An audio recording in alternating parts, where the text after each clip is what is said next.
equivocate the manosphere with everything that's deleterious to community, to relationships, and they falsely castigate all men under this negative umbrella without understanding that the manosphere is not some big conglomeration. It's loosely organized with men from different backgrounds and different worldviews, and also different political affiliations. And I've always said in the past, whereas men, we don't agree on all things or ideologies. We don't, and that's okay. But we do come together as allies of a common cause, only to dissipate when the crisis is over. I've been saying this for the last 5 years. There's a crisis in heteronormative masculinity, and the powers that be don't want to see men free. They falsely equivocate all men under a negative umbrella, a negative equivocation, and they never add nuance or clarity. So the powers that be want to minimize and limit male sovereignty. And we're going to talk about today with Dr. L, Dr. Thunder, A Peaceful Life, and myself about how we all came to the manosphere. And I put a lot of time and talent and with time and energy into this show. So do me a favor, go ahead and go support Dr. L, Dr. Thunder, A Peaceful Life. And guys, get your wallets out and support this show. This is going to be an excellent show. I think I'm going to put it on members only afterwards.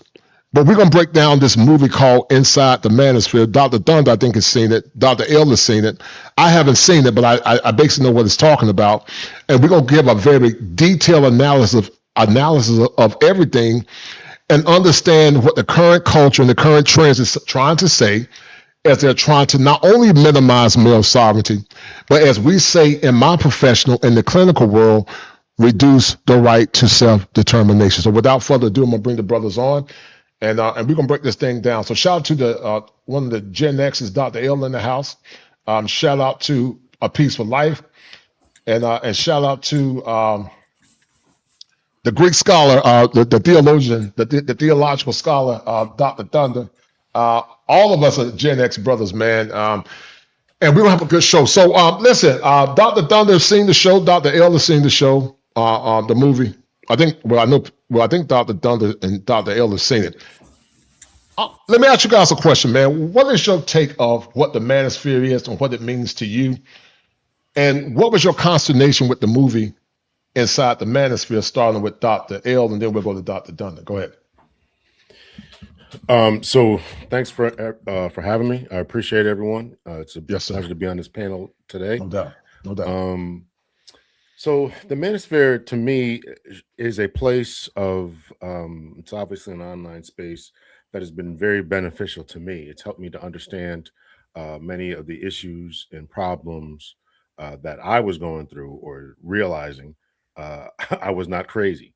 Right. Yes, sir. Entering back into the dating space, I understood that I was not crazy. I was seeing things as they were.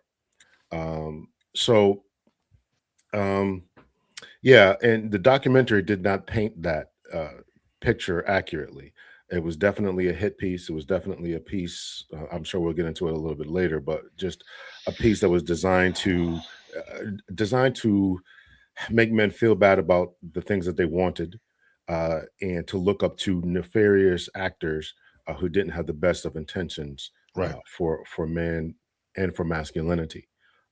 So we can unpack that in a little bit, but those are some of my thoughts early off.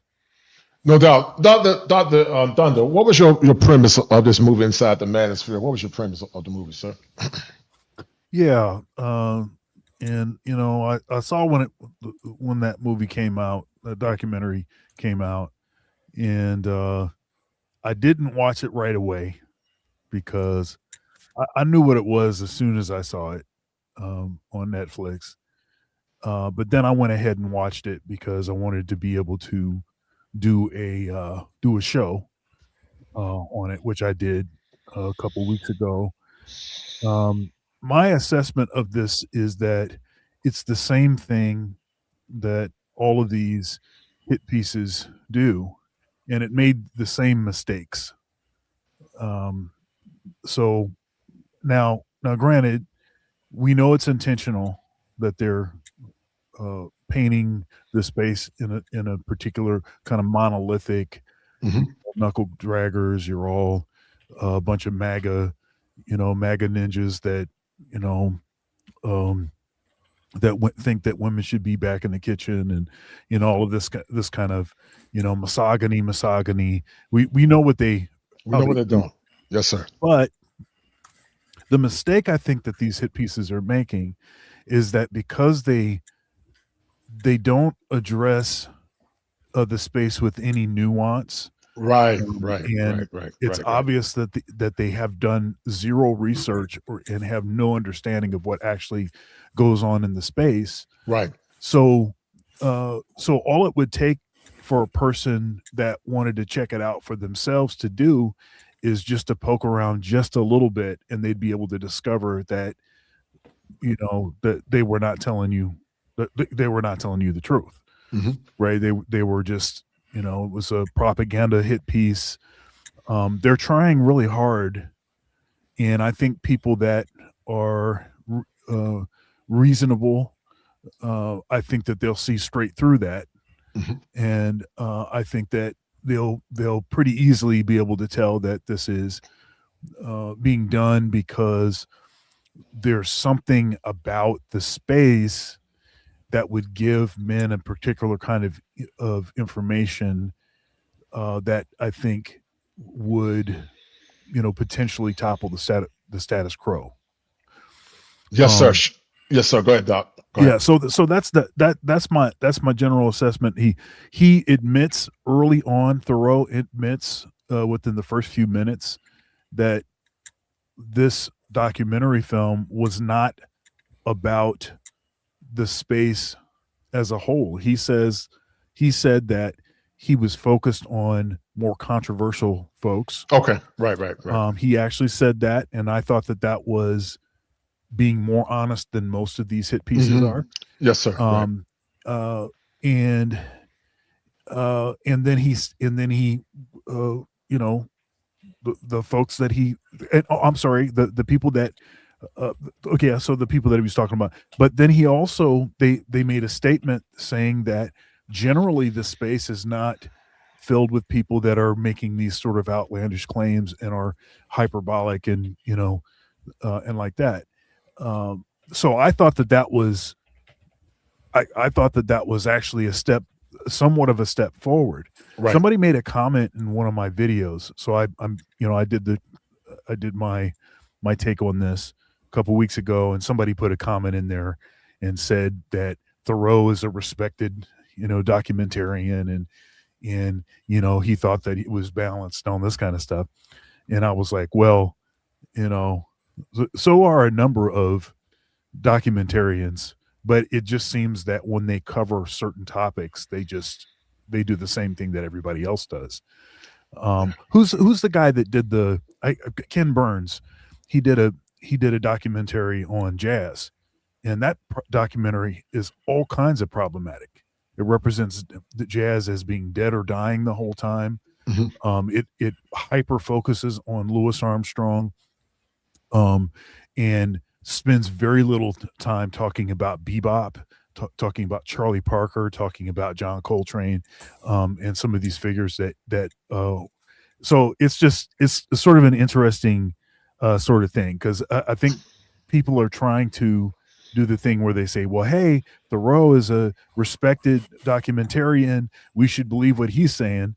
And no, you shouldn't. You still need to do your own research. You still need to look into things. He talked not at all about the Black Manosphere. That's the other thing in this hit piece. And almost none of these hit pieces do they actually talk about the Black Manosphere, which is distinct and very much different than the general Manosphere. Yeah. Shout out to my man, John Smith, guys. Make sure y'all support the channel. This stream is unified. So if you give us a super chat, I don't know how it's going to work because we're somehow all tied in. It's probably best to send a cash app. If you want to support Dr. L, Dr. Thunder, support Peaceful Life and myself, we're simul streaming. So make sure you guys show us some love. You can do it to Cash App or you can do it to Super Chat. I prefer Cash App so we can keep it separate. But it takes a lot of time to put these shows together, guys. This is going to be another classic. And so shout out to my man, I'm John Smith. I don't know who that goes to. He said, shout out to the greats all in one podcast. Shout out to my man Gregory Scotland. He says, salute to the four heroes of the Black Manosphere and Red Pill Spaces. Kosher, you have done it again. The message has gotten out in the ether and it can't be stopped, man. I appreciate that, brother. And then also shout out to all the people that have watched. Peace, so give me your take, brother, on this whole song Inside the Manosphere. And we're going to break this thing down comprehensively because I'm tired of the lies. I'm tired of the mischaracterizations. I'm tired of the misunderstandings because you got four professional men. Dr. L said he came here being a doctor because he was looking for answers because he thought he was crazy. Me being a professional therapist saw it happen many times, not only in practice, but 4 years ago, seeing other men have the same conversation that we were talking about in private about relationship issues, whether it be our girlfriends or our wives. I heard Dr. Dunder talk intently about what he'd been through prior to his second marriage. And also my man, Peaceful Life, him and I, we chop it up as brothers all the time as well, talking about relationships. And what makes this thing so problematic? I've had some of these libtards, try to shame me and, he can't be a real therapist because a lot of time with these crazy liberals is that if they can't control the narrative based on how they see a therapist being a purple head therapist or a red head therapist, that's docile and obedient, then you're not a therapist. I'm a licensed therapist, and I say what I want to say. I'm a man first before I'm a therapist, and I think they struggle with it because they have not seen men talk in unison and men talk in masculine authority. And so some of these tars always assume that all men in a manosphere, even though we're not this unified conglomerate, all hate women, which is no further from the truth. Or they want to try to tell men how to become men. And now because the manosphere has become so mainstream, it's making a lot of people afraid because they can no longer control the narrative. Peace of life, give me your intake, man, brother, on this whole thing about Inside the Manosphere. And you've been doing a great job with your channel. What's your take on it, brother? Go ahead. Hey, salute to all the brothers on the panel and everybody that's joined the stream today. But it's strange. I couldn't stomach watching the whole series. And the first thing that came to my mind was distraction, manipulation, and redirection. Mm-hmm.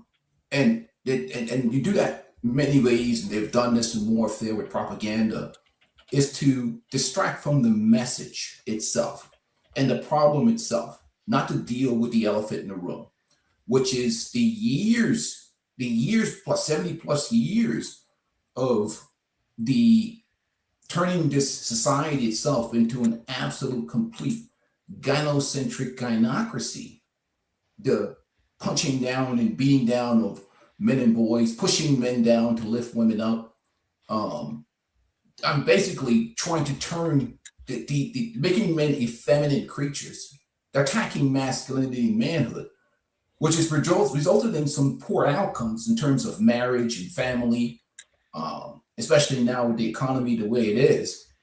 And the message of truth that men tell other men, it doesn't fall in line with the social programming. Right. And the way to defeat somebody when you can't deal with the truth is to demonize the messenger, pollute it. I mean, there are some guys that have some messages that are off point and may have some issues, but generally speaking, the men in the manosphere, again, I look at the manosphere, the red pill, and all these spaces as a reaction to the problem, not the problem itself. Because we tried this with the MRAs, with Paul Elam and the guys back in the days. Right. And obviously some individuals with sordid characters have infiltrated some aspects of the manosphere with the PUA guys and so on and so forth. But the message has always been about divorce, family court matters, child support issues, unfair custody, a system that's based upon this marriage industrial complex where men are losing their children and divorces are coming.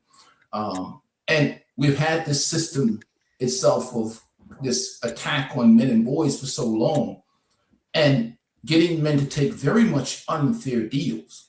Even in the conversations now, anything that serves men is automatically called misogynistic. I mean, it's horrible nowadays, but that's my sum up. The manosphere, the red pill, is just a reaction. And, You cannot control men anymore. Right. You're 100% correct. The manosphere was a response to the behaviors that modern women more or less transposed to them in dating and relationships. But it's more than that. The liberal talking points always see women as being trapped by oppressive men in the past and trapped by men that take away their rights or whatnot. But we know and understand that most men are trapped by law. Shout out to Cornell Smith. They're trapped by rebellious, obese, disrespectful women. They're trapped by paternity fraud. They're trapped by no-fault divorce. And they're trapped by churches that don't preach the objective truth or objective theology. And now because you got professional men like Dr. L, you got professional men like myself, professional men like Dr. Thunder, and retired law enforcement, and my man Peaceful Life, we're professional men and we're saying it. But if we don't say it under the guise of this liberal umbrella, then it's a problem. So we're going to break down all the mystique and all the nonsense behind the manosphere. This is going to be real good, guys. And I'm very creative. I came up with with a montage, and we're going to break this thing down. Shout out to my man, Top Gun. He said viciously and vigorously to the brother. He got that from my man. I don't know anything about it. He got that from King Poundfish over there. I wrote down a list of all the things I cannot say today. Dr. L, I'm kosher, and my list can't say these things. He got it from King Poundfish. All right, so let's break this thing down, guys. Hold tight. I came up with a montage. It took me a long time to put this stuff together, so make sure y'all support it. All right, the manosphere, guys, and how many people try to convey the manosphere, and Dr. Thunder definitely can help me with this because he's one of the old school guys in the manosphere. I call this manosphere extreme. Many times they tend to associate the manosphere with the extreme cases like the Myron Gaines of the world, the Andrew Tates. And the crazy thing is Andrew Tate and Myron Gaines said they're not manosphere. And so Dr. Thunder and I understand, Dr. L, you're a little bit new to the game. Peace of Life has been in it about 4 years. I've been 5. Dr. Thunder probably about 6 or 7 years. But many guys are manosphere adjacents, but then you got what's called manosphere extremists. And what happens a lot of times, we saw a lot of these guys in the forefront in the beginning. And so when we came in from an academic perspective or a relationship perspective, but it was never from the extreme. I would say that the manosphere, mostly a bunch of moderates. There are extremists, but we're not part of no manosphere card-carrying membership where we got to adhere to guidelines. We're our own men that have different worldviews and different ideologies, but we all understand that there's a problem.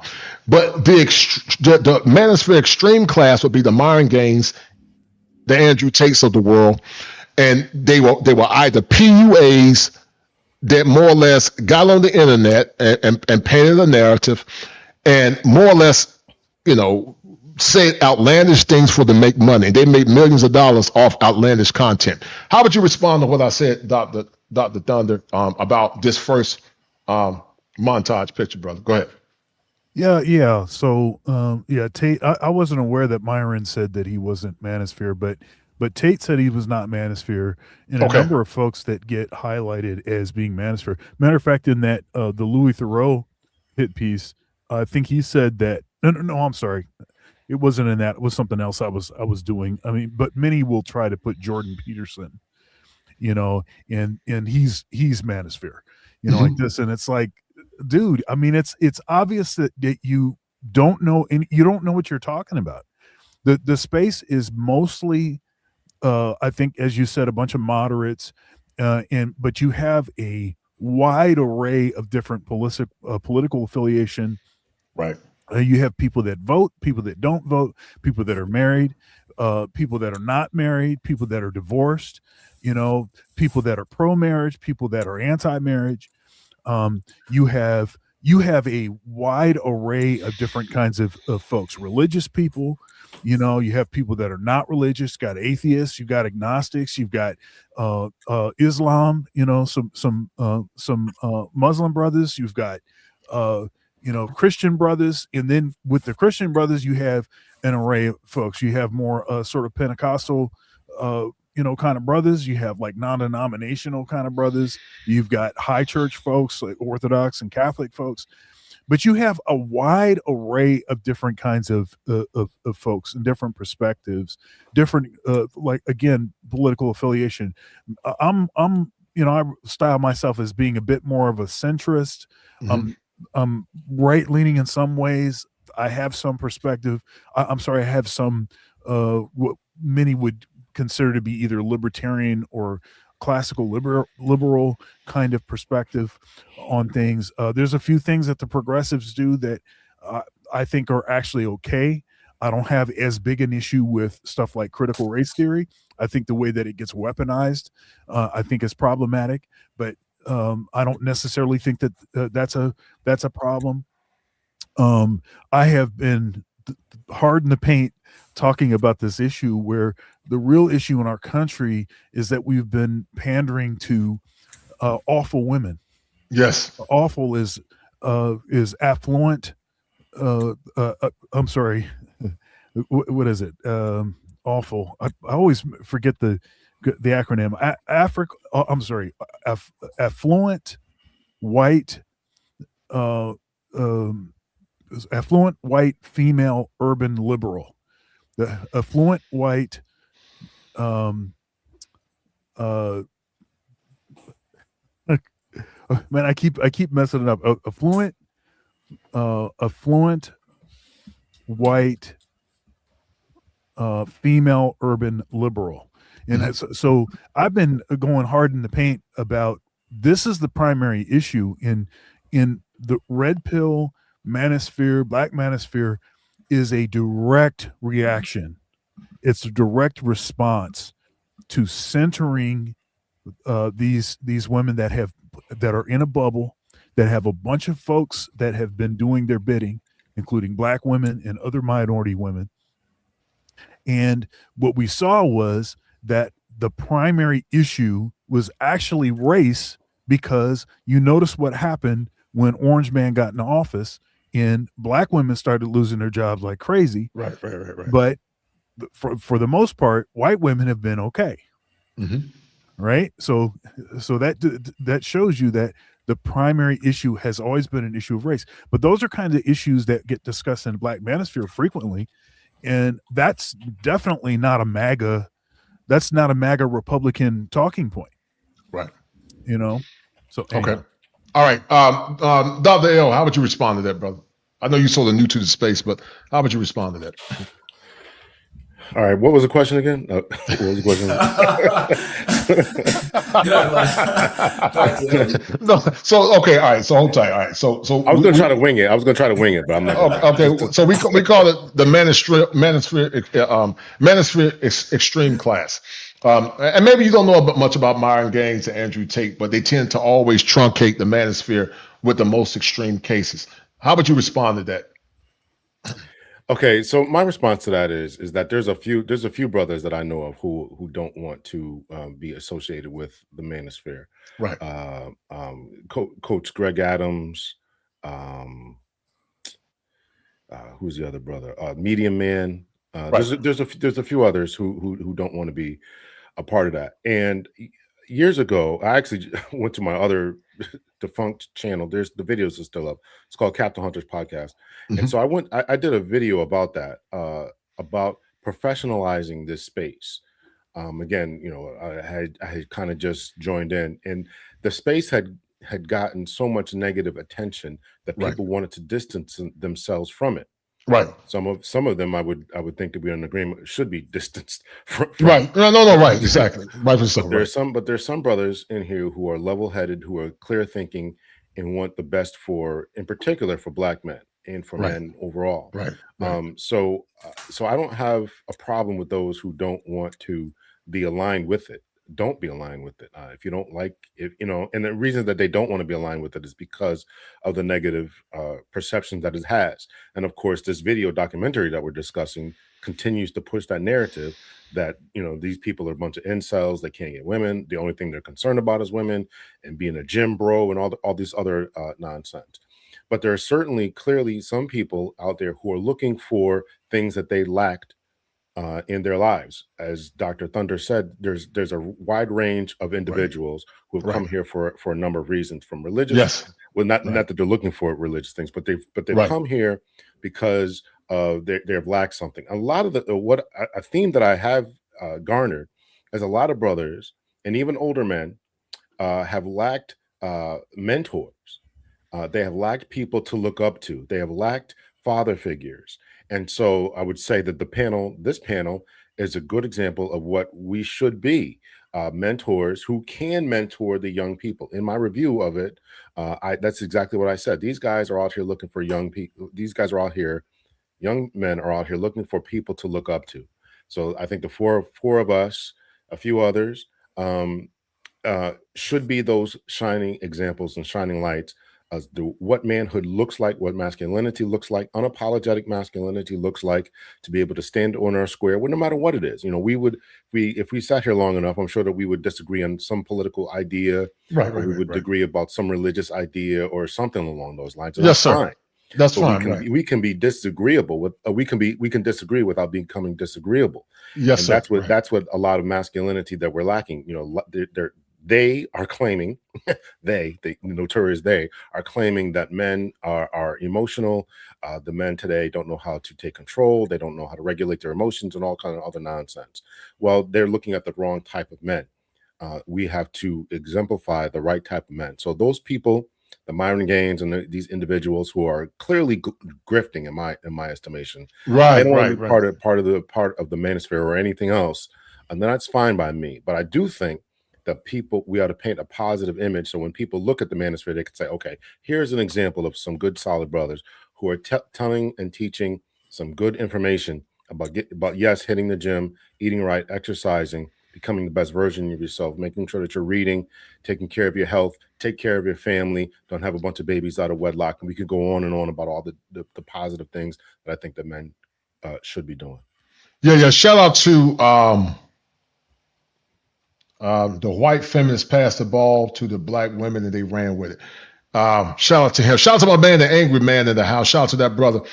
He said that the black manosphere was the first time black men were able to separate ourselves from the negative stereotypes that have plagued us for decades, only to have us pull into new negative stereotypes. As I actually got Angry Man on one of the thumbnails too, and we're going to talk about that. Angry Man, if you ever wanted to tap in, feel free to tap in at some point, brother.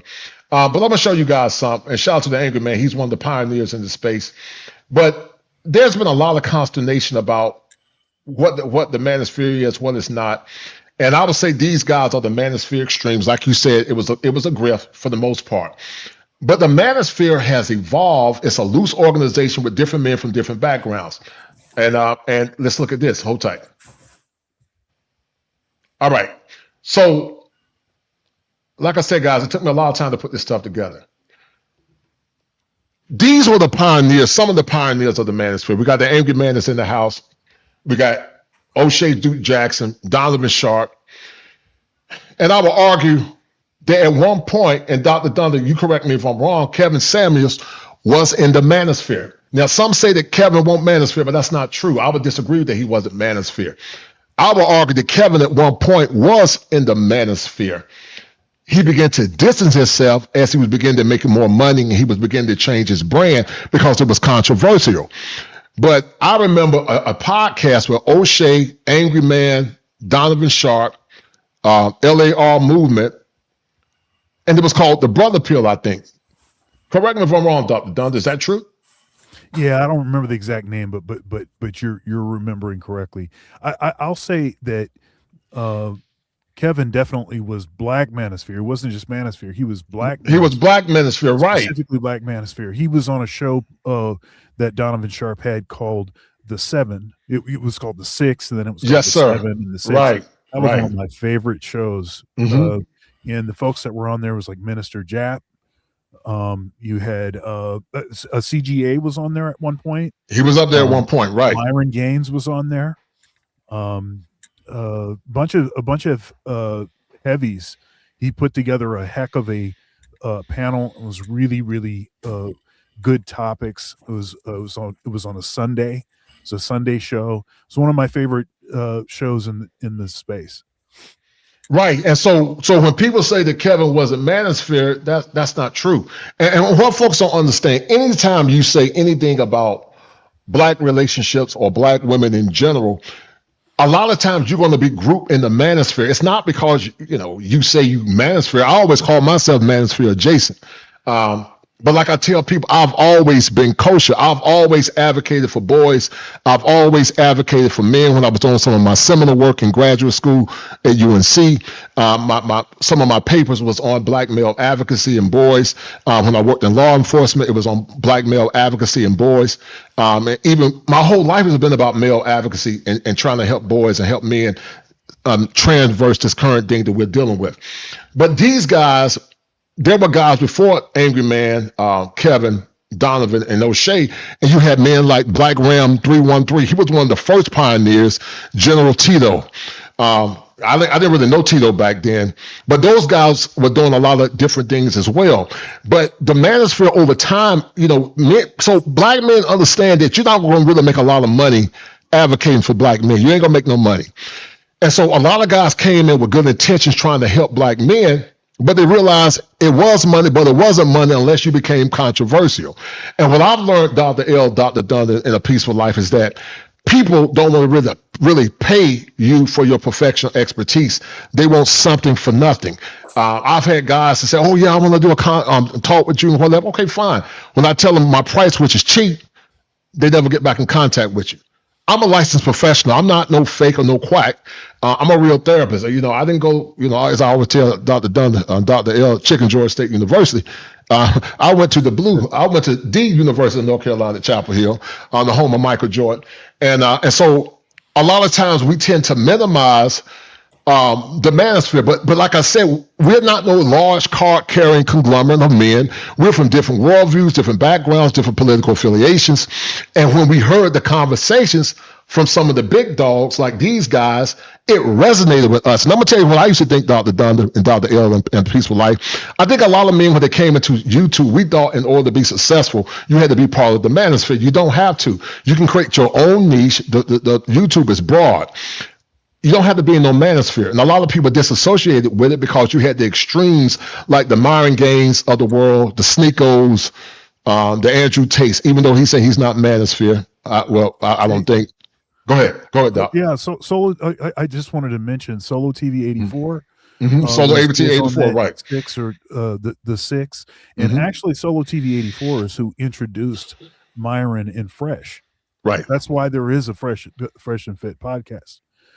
And Myron actually he got his start by calling in to Donovan Sharp's show. And then he was a person that was regularly calling in, and then that ended up turning into something. So it's interesting. And look, I'm not saying what I'm saying to be exhaustive.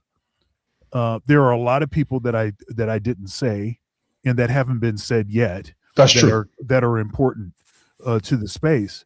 I also will say, and to your point, I'm not officially Black Manosphere or any of that. I have collaborated with a number of folks. I interviewed Angry Man and Dr. L and I have had collaborations. Me and you've had collaborations, and I interviewed Solo TV 84, Donovan Sharp, also O'Shea, and a number of folks, in the space, BGS, LAR movement. We had a show. LAR movement, right? Yeah, that's right. We had a show on. It was a Sunday show called Case Closed, and it was being moderated by Ike Ogiamian. And we used to know Ike Ogiamian, one of the sort of nicknames was Super Chat Jesus, because he was the one that was on Kevin Samuel's shows. He kept giving those $500 super $500. Yep, sure did.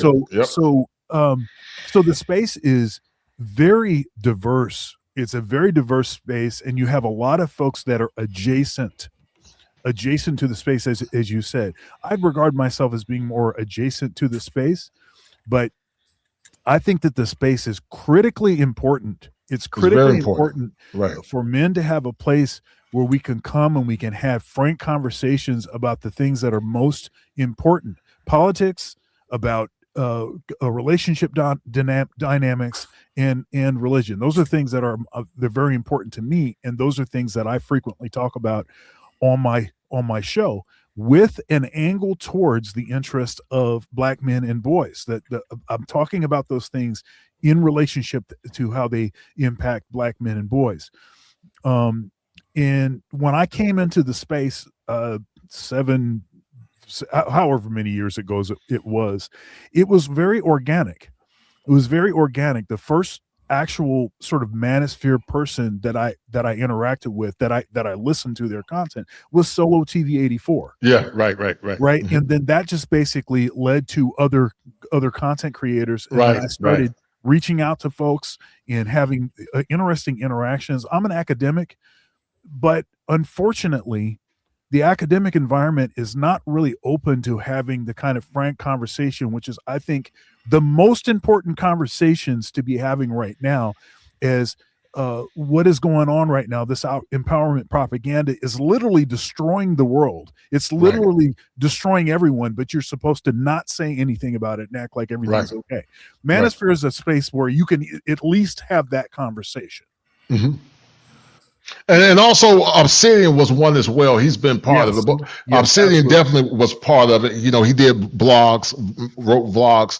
But listen, for whatever reason, men went their own way, and I'm okay with that. I'm gonna let Peace talk in a minute. But you know, people always assume that we're not professionals. I am professional, and I've always been kosher, and I've always advocated for men. This was me in my glory years when I was in junior college at Pitt Community College. Hold tight. Before there was the Manosphere, I was.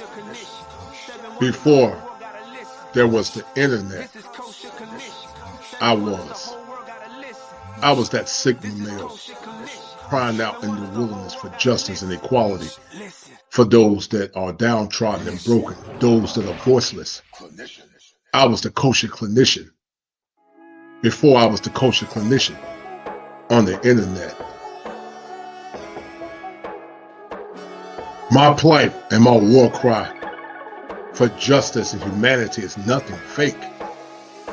But I've always been kosher.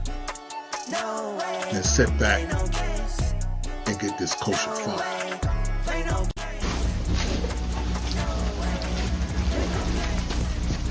Hello everyone. Is there equality in America, fact or fantasy? First of all, I would like to salute all fellow human beings, and most graciously those who are beacons of light for justice and righteousness. To vocally explain the tenets of equality, fact, or fantasy, I must begin with the combination of two alphabets, I and F, which spells if. There's no respect of person, but gives protection to all them that fear him. So therefore, I ask you this profound and non-scholastic question. If there was equality in America, will I be standing here today? You decide, fact or fantasy. All right. This is Kosher Connection. 7 wonders, the whole world gotta listen. This is Kosher Connection. 7 wonders, the whole world gotta listen. This is Kosher Connection. All right, guys. Shout out to everybody. I've been doing this for years. Before there was the internet, I've been coaching, man. You know, I had the Gumby and the hot top fade, man. I've been killing the game for years, man, advocating for boys and men. Shout out to my man Hashim Shabazz with that 5.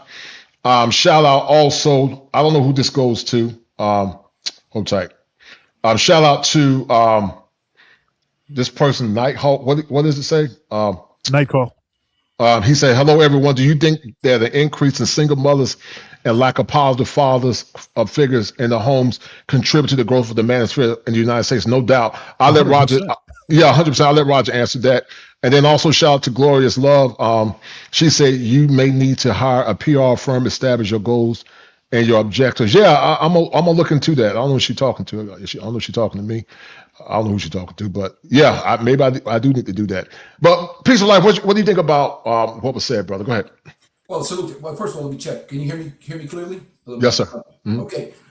What I always do with everything else, and I look at causation, and one of the easy ways to find out motivations is I always look at the money tells you the truth.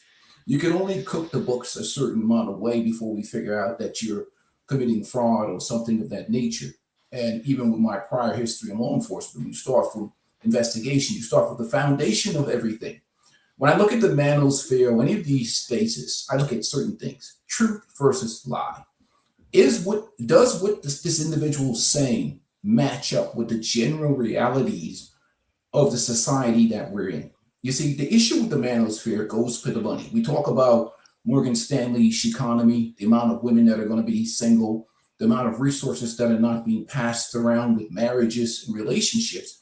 And that puts a strain on the economy, especially with automation, job losses, economic struggles. And these men, young men, are not marrying. They're not stepping up. They're not, quote unquote, according to guys like Scott Galloway, doing the right thing, manning up, becoming better, 10 times better to marry women that are lesser qualities than their great grandma. And that's a problem. They don't want young men to have self-esteem. They want them to be mindless droids walking around, marrying women, holding to a social contract that does no longer exist anymore. They want young men to be traditional, have traditional values, be traditional providers, be 2 to 3 times better than young women that are not measuring up to the qualities of traditional women or have traditional values or offer traditional values in relationships. And that's the fundamental problem. The truth throws a monkey wrench into the system. Mm-hmm. It disrupts the system. It disrupts the flow of capital. It disrupts the marriage industrial complex and everybody that profits from it, the lawyers, the people from child support, the state. Because if the young men are not marrying, we see what happened in South Korea. We see what happened in China with the high divorce rates. It is not only is a population problem, we have schools closing down, we have all these problems economically. So you can't attack women because women do 80% plus of the spending. And not only that, we live in a gynocentric environment. The Black community is basically a matriarchal environment. I have always attacked, and I've called many of the men, I've said they're led by women. I'm not going to say the word, the be-led men. It's a matriarchal gynocracy. And we don't have a lot of masculine men that will stand on principle because they usually get crucified in that environment. That's why we have a lot of pander bears, and we have a lot of men that identify themselves through women, and their masculinity is identified through women, as opposed to being proven their masculinity on the gauntlet of manhood, separate from women. And they don't like what we're saying, because how dare men want reciprocation? How dare men have standards? How dare men want a woman to treat them with decency and respect? How dare a man want a woman to take care of the man who takes care of her? And provide him reciprocation. Mm-hmm. They don't want to hear nothing about what men want. Mm-hmm. That's the problem. No, I agree. They'll call you a misogynist, or they'll call you all kinds of names. So the idea is to silence men, silence expectation, get men back out here like mindless droids performing for women without expectation. Yes, sir. I agree. Shout out to my man King, J. Ruse 78, Dr. Dunn, salute. We need to have a place for Black men to be able to talk and help each other out. Salute to Dr. L, Kosher and Peaceful Life. Gregory Scotland said that Kosher, this space was criticized for hating women, but look at how females like Crimson Cure, Sister George, Toya, Jessica X, Maggie Under the Veil were treated with kindness and respect. Yeah, man. Yeah. It's crazy. It's crazy. I see you over there shaking your head. I'm gonna let you talk, Dr. Dunn. Hold tight. Okay. I see you shaking your head, but back to I've heard people say that Kevin wasn't Manosphere. Kevin was Manosphere at one point. Anybody get thrown into Manosphere if you have similar talking points, they're synonymous to dating and relationships, and it's not synonymous to the current zeitgeist that we live in, which means that men must bow down to the whims of women and not be able to speak and say what they want to say. And so, like I said, O'Shea has always been a catalyst. He brought a lot of men in. The Angry Man has been one of the bigger names. These guys, many were called Manosphere 2.0, but they were forerunners that came before them. I would say that you, me, Dr. L, and all us, we're like the new X-Men or whatever you call us. But my point is, these guys were some of the forerunners. But what people didn't understand is that there were professional men in the Manosphere too. And this is us. Y'all, now, Dr. L, you see Roger over there, man. Peaceful Life over there taking that dump, man. You see him over there? That's Seton Hall right there. You see Seton Hall in the back, on the back side, Dr. L? No, man. Do you see him, Dr. L? The guy Yeah, dunking the that's ball? Yeah, Okay. that's my boy Peaceful Life when he was back in the day, man. See, I said I had to give you this as a tribute and salute to my boy, my man Peaceful Life. But we got Dr. Thunder. We got myself, a licensed therapist. We got you, Dr. L, in the house. The Manosphere is also professional men. It's professional men like Dr. L. It's professional men like myself. It's professional men like Dr. Thunder, Dr. T. Hassan Johnson, and also my man Peaceful Life over there dunking the ball. Played at Seton Hall. This brother played at Seton Hall, played with Terry DeHare. Well, I think Terry came before or under him, but we're just not some loose organization of men. We're men from different worldviews and different backgrounds that were having the same problems with modern dating and relationships. 100%. Dr. Thunder, you were married at one point. I think your story resonates with a lot of men. I've been married for 33 years. Dr. L is the professional man. He was married at one point. My man Peaceful Life was married at one point. T. Hassan Johnson, who was an academic, was married at one point. So the Manosphere is also professional men too. You had your callous, and even though some men have disassociated from the Manosphere for whatever reason, because it become a doo-doo show. You know, people have their own agendas, egos, and so people say, okay, I'm gonna disassociate, and that's fine. I mean, I've never said I'm a card-carrying member. I'm my own man. I'm an independent. I do what I want to do because no man gonna tell me how to act. I'm gonna do what I want to do. But we are professional men in this space as well. What would you say about that, Dr. Thunder? Because you was about to say something early. What do you think about that? Manosphere professionals. Yeah. I mean, I'm in my second marriage, and you know, I have, you know, I've shared, you know, biographical information, you know, certain things that are considered somewhat private. I mean, I try to be careful about being too private, but I'll share things if I think it'll be helpful to men. You know, I made a lot of mistakes, you know, and so I talk about things to try to, you know, help folks out so that they don't have to make those same mistakes that I made. But with respect to being a professional, I've been performing professionally as a musician since I was 9 years old. Right, I'm 51. I've been on national television multiple times. CBS Sunday Morning did a story on me when I was in college. Mm-hmm. I was on the Phil Donahue show. Oh wow, I didn't know that. I didn't know that. I was on BET Jazz Central a couple times. Mm-hmm. I've been in, you know, national papers and all this kind of stuff as a performer, and you know, and I went to you know, I went to college and got my degrees, and I am I'm a professor, a full professor, a tenured full professor at a major university, Big Ten. Okay, and Dr. Thunder is not just a clever marketing strategy. I have a doctorate. Mm-hmm. Right. And so I'm not saying this to brag or anything. No. I'm saying that because I also, and look, I'm 6'2", and you know, at one point I was living in the gym. I have a 420 bench press. Whoa. Okay. So what I'm saying is I was having the same issues that many men were having. And yes, sir. So, right. And so when one of the ways that, you know, folks will come in and they'll try to troll in your chat and stuff like that is try to call you dusty and try to say, you know, this and that, and you're an incel, or you're that, or you're this other thing, you can't get women, or whatever it is. And none of that stuff is true about me, but I was still having the same issues that you hear men struggling with today. So I think it's important for folks like us to be in the space, to be willing to have these conversations, because I think I don't want to say demystifies, but it makes it you know, make people aware that they're not actually the problem. Now, that's not to say that we can't all do things to improve. And I talk about this frequently. I can improve. I've made mistakes. I can do things better. And I tell my the people that listen to me the same thing. All of us can do better than we're doing. Sure, money, muscles, and game. There are aspects of each of those that I think that are important. But even if you do the money, muscles, and game, even if you do I have a prestigious position, I'm a tenured professor, I'm a this, I'm a that, you still are going to have the same issues. You're still going to have the same issues in this environment.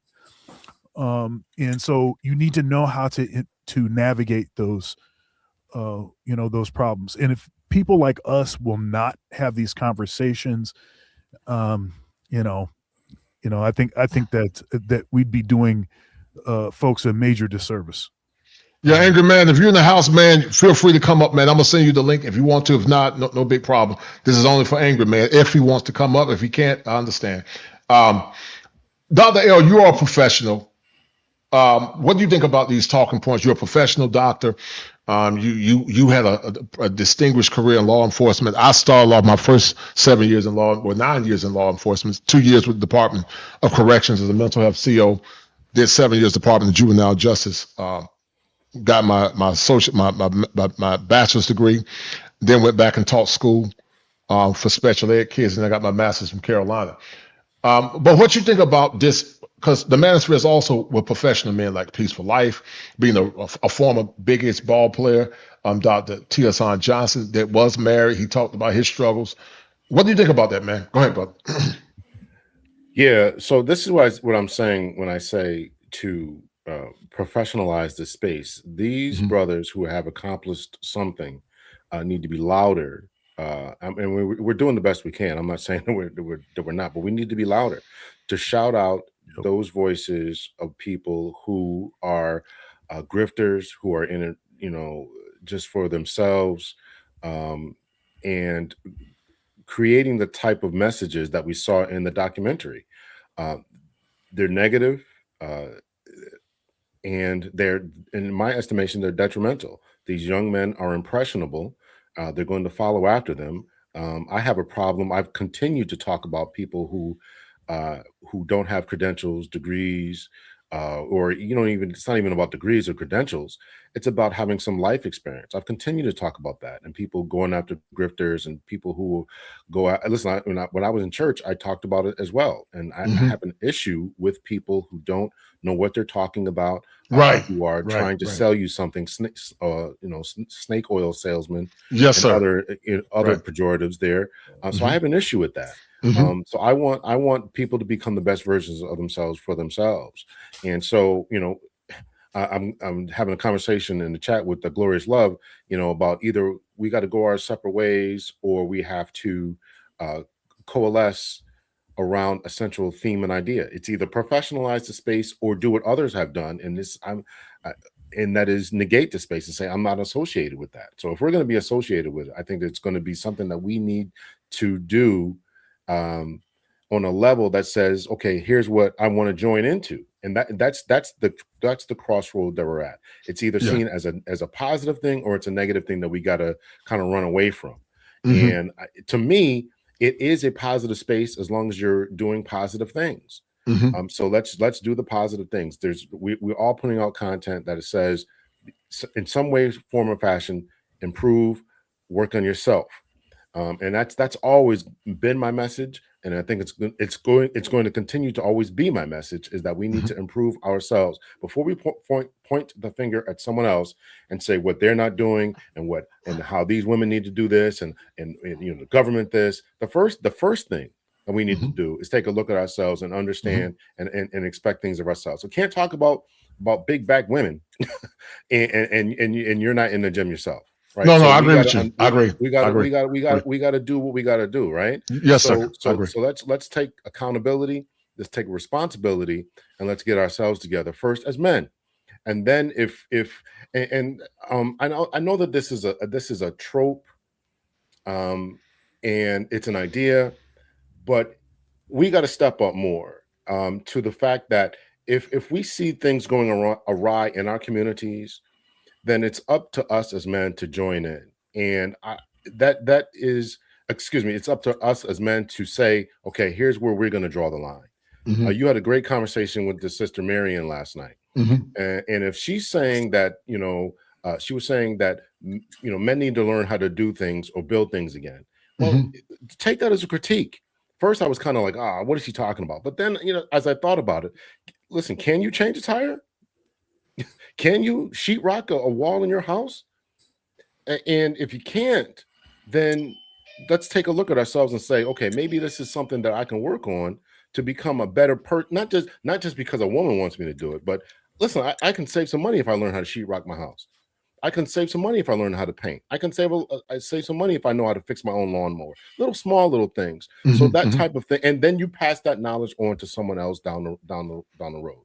So I'll end. Well, the only problem with that, which in theory that sounds good, but we're building things for women. They don't offer anything of substance to men. Men to build homes. So why are we? So no, I'm not saying to do it for women. I'm saying to do it for yourself. Gotcha. Okay, cool. Because even if you are SYSBM, if you become a passport bro, or even if you become monk or whatever you want to do, you still have the skills and abilities and the talents to do that.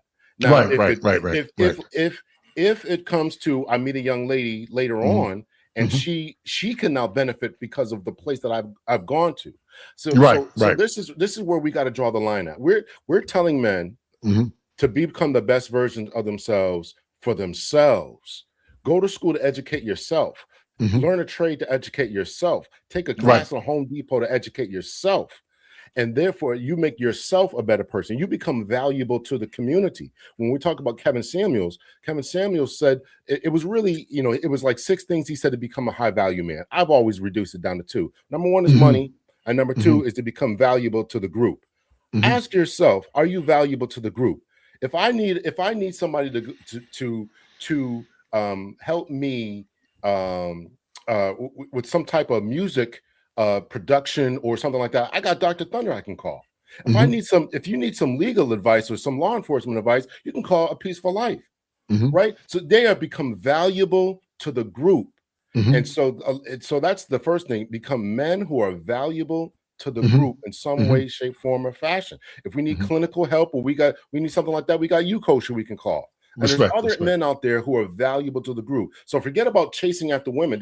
This is the focus I want to try to get away from. Is focusing on, okay, these women. No. We're men who are valuable to the group. Full stop. Okay. Go ahead, please. Go ahead. That's the real track I've been trying to keep it on, is keeping men on the rail track of masculinity and manhood, and your competency being developed separate from women, being squared away, whether you have a woman in your life or not. Whether women should not be the objective of your life, your purpose and your competency. If you happen to woman comes in your life and benefits from that, a woman that's following your leadership or signs onto your program, that's fine. But the problem comes is that when you add today's modern women into it as a reward, the whole plane crashes. Unfortunately, I got a whole bunch of homeless dudes I got to motivate. You know what I mean? I got dudes sleeping out of the old country buffet's trash can. When you just keep women out of the conversation till I reach the young men. We'll deal with the women later. Stay on the railroads. Don't add modern women as a reward, okay? And we're fine. Otherwise, we're going to have a bunch of homeless men, all right? And I'm trying to keep Scott Galloway them. If you want to deal with the young men, I can get young men to come out and work on an engine with me, help build an engine. I can get guys to go run 5-on-5. I can get guys to work on a science project and everything else like that. Just as long as you don't mention the women, you're fine with the young men. But as soon as you tell them they need to be better for these women, you might as well just go ahead and consider the plane crashed. It's coming out of the sky. I'm sorry. No. I agree with that. I do agree with Dr. L about men being, but here's I agree with Dr. L what he's saying about men being useful and being industrious. But my only pushback, but not to Dr. L, but in general, after we do that for ourselves as a collective, some of these women think these gifts that we have as men is going to be given to them for free, and they want us to come to them and support them in the name of Black love and Black community. But I've always said many times that if you haven't been trained or raised to honor and respect men, I'm not giving you my free attention, my free time, or nor my talents for free. I don't believe that just because your skin color is Black, you part of my conscious tribe. I don't believe that. What's your take on what I was about to say, Dr. Thunder? Go ahead, brother. Wait a minute. What was the and by the way, I put a couple links in the chat there. Man, don't even worry about it, man. You in La La Land too. No. We're reading the chats. We're engaging and all that kind of stuff. So I get it. I also before Dr. Thunder goes, so I started a poll on my channel. So if anybody wants to come over to my channel, hit the like button, answer the poll, then come back to wherever you're watching in that. So go ahead. Okay, cool. Go ahead. Just don't say modern women. That's all. Don't sink the ship, guys. Don't crash the plane. Well, I will say this in with reference to the doing things for yourself. I actually, that's a talking point that I tend to resist when I hear women make it. Hey, girl, just do this for yourself. Learn how to do this thing for yourself. Don't do it for a man. Don't do it for anybody else. Just do it for yourself. Learn how to do it for yourself.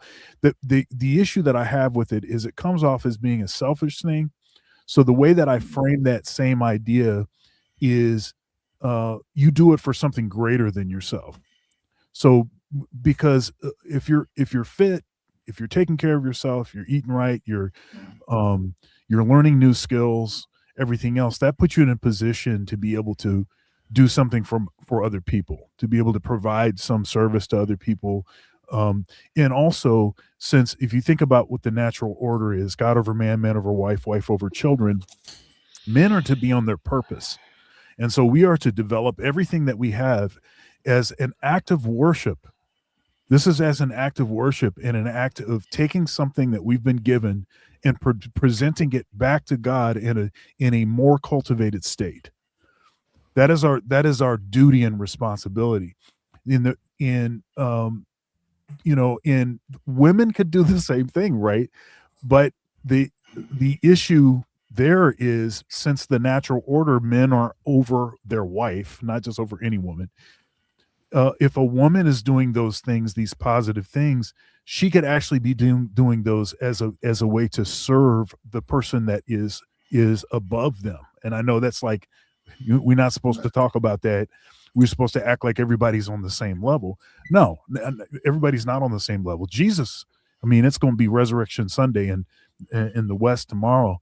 Jesus didn't consider himself as equal to, with respect to what his station was, right? He said that the Father is greater than I am. Right? He didn't say the Father was better than him. That would be an issue of a different substance. No, same substance, but he recognized that God was greater than he was. So it's like a serving upwards sort of dynamic. Anyhow, I'll get off of that. I'm gonna let you hold on, please. I'm gonna let you talk. Actually, I'll let you answer this, and I understand what Dr. L was saying. I understand what he's saying. I respect that.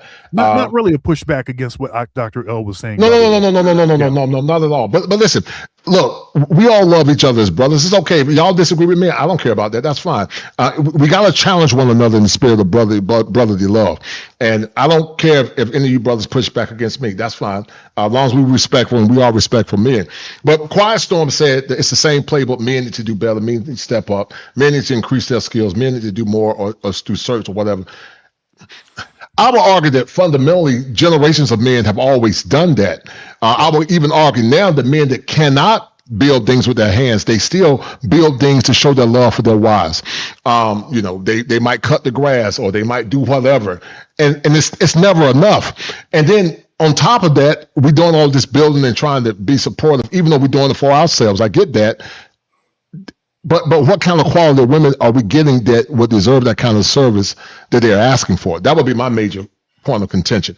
Go ahead, Peaceful Life. Go ahead, brother. Well, that's the thing. Like what Dr. Thunder said, I totally agree with him in an idealistic environment. In a moral idealistic environment where men and women are held to a social contract. I would agree with his sentiment and what he's saying. In a functional system, we're operating in a dysfunctional system, especially in the Black community and this matriarchal system. But Leslie Jones just came out the other day and said that being married is akin to being slavery. And then you have women that have been talking about they choose to bear. Men should be born in jail and earn their way out. And they totally were raised in an environment. Leslie Jones is just somebody's auntie in the Black community, some auntie, some grandmother, some sister. And I actually salute her for having the courage to tell the truth, because she can afford to tell the truth. So we're asking lions to prepare themselves to build a kingdom for hyenas, which is very dangerous. We're different. The male lion can't tame a hyena. We are two functionally different groups. Now, we want to start a new society with a new tribe, with a new moral code. I totally agree with Dr. Thunder and Dr. L. The reason why is they keep the women out of it, because we have to keep these young boys motivated, determined, competent, developed, taking advantage of some of this money that's been handed out with these trades and these training programs, keep them functional so that when we have an opportunity, see, we as Black men can always integrate women into the mix to replace those women that have been damaged by the virus of feminism. We can build our own society. It's the men that can build. We can pull women from anywhere that are going to get on the program that Dr. Thunder is talking. But first, I have to save the young men first. I don't think I maybe you didn't hear what I said. You didn't understand what I was saying, or I wasn't clear about expressing it. Right. I'm not saying do this stuff for women. Right. I'm just saying, rather than doing it for yourself, you're doing it to serve a higher purpose. So men on their purpose we're out here doing things that we've been designed to do, following a calling. If you look at Adam, as in Adam and Eve, Adam had a purpose, and it didn't have anything to do with Eve. Right. That came way later, and that was in our case, it would be something that we would select. So I think what I'm saying is totally compatible with what it is that you're saying. I don't disagree with what you're saying at all. Right. Yeah, I think we're probably on the same page, but I think what happens, we're dealing with life support. And when you're dealing with first aid, and when you're dealing with, we gotta get breathing going. We gotta get some heart breaks going. We gotta get that heart beating again. The issue fundamentally is we cannot have a bunch of young men completely check out. That's the dangers that I'm concerned about. Dr. L, I want you to answer, read this, brother. Shout out to Night Call. He said, Dr. L, most of the quality skills that make a man, would you say is something that is taught, demonstrated to boys? If no was around, how does, I don't know. Okay. I'll let you read that, brother. I think that's for you. But what do you think about what Quiet Storm said? And then this goes back to the Manosphere upper and also middle class, because there are upper class, middle class of Black men that have the same sentiment as what Quiet Storm is saying. And I carefully curated this. It's never enough. You're a professional man, Dr. L. You share what you want to share about your relationships in the past. But what you say is a competent, educated man that worked in the police force, now as a doctor and also as a professor. You being a a professional man, did you feel like there were times that your good was never good enough as it relates to the sentiment of the Quiet Storm? Go ahead, brother. All right, man. You're packing me down with a lot of stuff here. Okay, so first, all right. Well, it's loaded. Okay, it's loaded. You're right. And I apologize. I think I got it. It's loaded. Okay, go ahead. Hey, Dr. L, don't upset the ladies on your channel too, Dr. L. Don't upset those ladies. You gotta go back over there. Just remember that. I gotta keep the super chats covered. Man. I gotta keep the super chats covered. Your emails. Check your emails. Right. Go ahead. Right. So first, Doc. Dr. L, most of the qualities and skills that makes a man, would you say it's something that is taught and demonstrated to boys? If no one's around, how does a boy learn those skills? All right, so here's exactly what I'm saying. I think we're all saying the same thing here. Even in what I said before, I said you take those skills and abilities that you learned, fixing them, lawnmower, hanging hanging sheetrock, whatever, and you bring that to the next generation. I said that. We're all saying the same thing. I have constantly will continue to push back on those brothers who say, forget the community, let it burn, and let's just get on the plane and just go somewhere else, because somebody has to raise these boys, directly or indirectly, whether it's coaching a team, being around, teaching kids how to change oil, whatever. Somebody should be doing it. Listen, and I've constantly said this. Anybody who's watched my channel knows I was that boy. I was a boy who was raised without a father. It was the men in church who helped me to get to a certain place. It was me going to the boys club, getting into fights, and the older kids schooling me about things. It was me at my summer camp, when my mother was able to afford it, having male figures. I needed that. I had strong uncles. I needed that type of guidance. So this particular question of what makes a man, listen, sometimes it's not there. And even after all of the issues and systems that I had been through, that I had lived with, as far as my uncles, the church, and this and that, I still, when I went to the police department, felt inadequate. I felt inadequate, and I felt unprepared for life. I became a supervisor of, I tell the story all the time. I became a supervisor at the age of 27. At the age of 27, I'm a sergeant in a large police department. And now I have to tell cops, white male cops who had been cops for 30 years. I'm 27. They had been police officers for 30 years, that their report was incorrect, that the report wasn't right, or do this, go stand over there. So that was an incredible amount of anxiety on my part. So I needed male guidance about how to navigate that type of world. Mm-hmm. So a lot of my education, the reason I went back to school, is because I needed to increase my own level of self-worth, own competence. That's the first 20 videos on my channel is all about competence, looking at yourself, becoming the best version of yourself. And I understand that some people will say, whatever that comment was that about let the community burn, or it's always the same thing, blah blah blah. Listen, there are boys out there, there are men out there who, I am not the only one, they are suffering.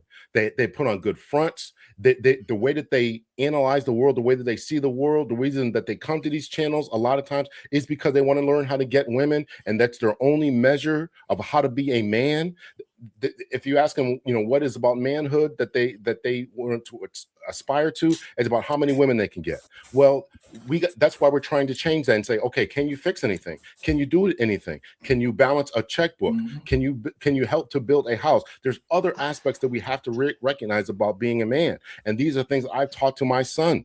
My son now comes to me, and we talk about business, and we talk about just how to navigate in this world. And one of the last things we talk about is women. Those times will come, and we have to understand that women has to be put on the back burner. The first thing that has to come is self-improvement and self-development. And to the men out there who are doing it, that's great. That's fine. That's fantastic. But the next thing, as Dr. Thunder and the Peaceful Life have said, is you gotta put this to the next generation. You got to become, we are the sages. We're in the 40s and 50s. These 30-year-olds, they are the uncles now. They're the big bros now. And they have to learn how to share their wisdom and knowledge to the other generations. And if they want to sit on their hands and not help the next generation, then we'll have a bunch of 19 and 20-year-olds who won't know the things that we know. And we'll have a bunch of insecure beta males out here thinking that all they can do is buy women. And that is the wrong message that I want to give. I want to give a message of hope, of clarity, of wisdom, standing on your square, being masculine, staying your peace, knowing your craft, your skill, and being competent and confident. And the only way to do that is to have other people help you along the way. So I'm advocating that we help other individuals along the way to get to this particular place in life.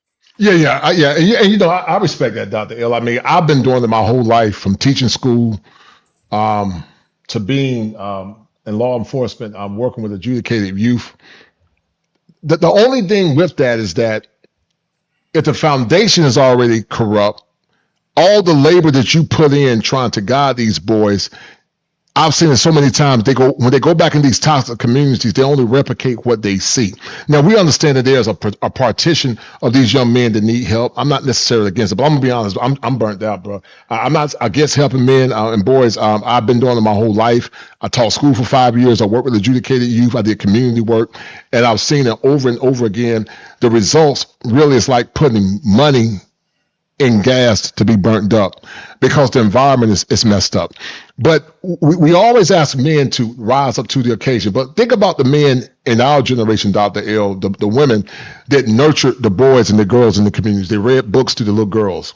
They cook the little boys pies and meals. They cook them meals. We always ask men to do labor, but we never ask women to come back and do the same labor, like read to the girls, teach them how to be women. We never hold women to the same accountability that we hold the boys or the men. We want the men to do all the labor, which I'm not against, but I think it should be under our terms as men, not for the sake of this so-called community that I don't think exists anymore, because the women of the past always nurtured the boys. They nurtured the girls. They taught them how to be ladies. But women now are more concerned about their careers than they are about nurturing their own kids, and also nurturing the kids in the community. Would you agree with that? Would you guys agree with that? I would agree with that. And my stance on that is, again, first is educate yourself and become the best version of yourself for yourself. Right. And if you have an opportunity to give out something else, then that's fine. And to the ladies out there, why are we giving them time and attention? Why are we, they are thirsty for our attention vastly more than we are for theirs. They're sitting in their cars crying. They want men. They want to get married. Leslie Jones wants to get married, but she's now, marriage is slavery. It's all crazy. It's all crazy. We know what it is. And so I'm saying, hold the line, hold masculinity, and become the best version of yourself. And if somebody wants to get on your page, that's fine. But Right. I listen, we all of our careers, every single one of us, we could all point to and say this somehow, some way the community is cooked. And I'm not past that point either. I'm not saying that.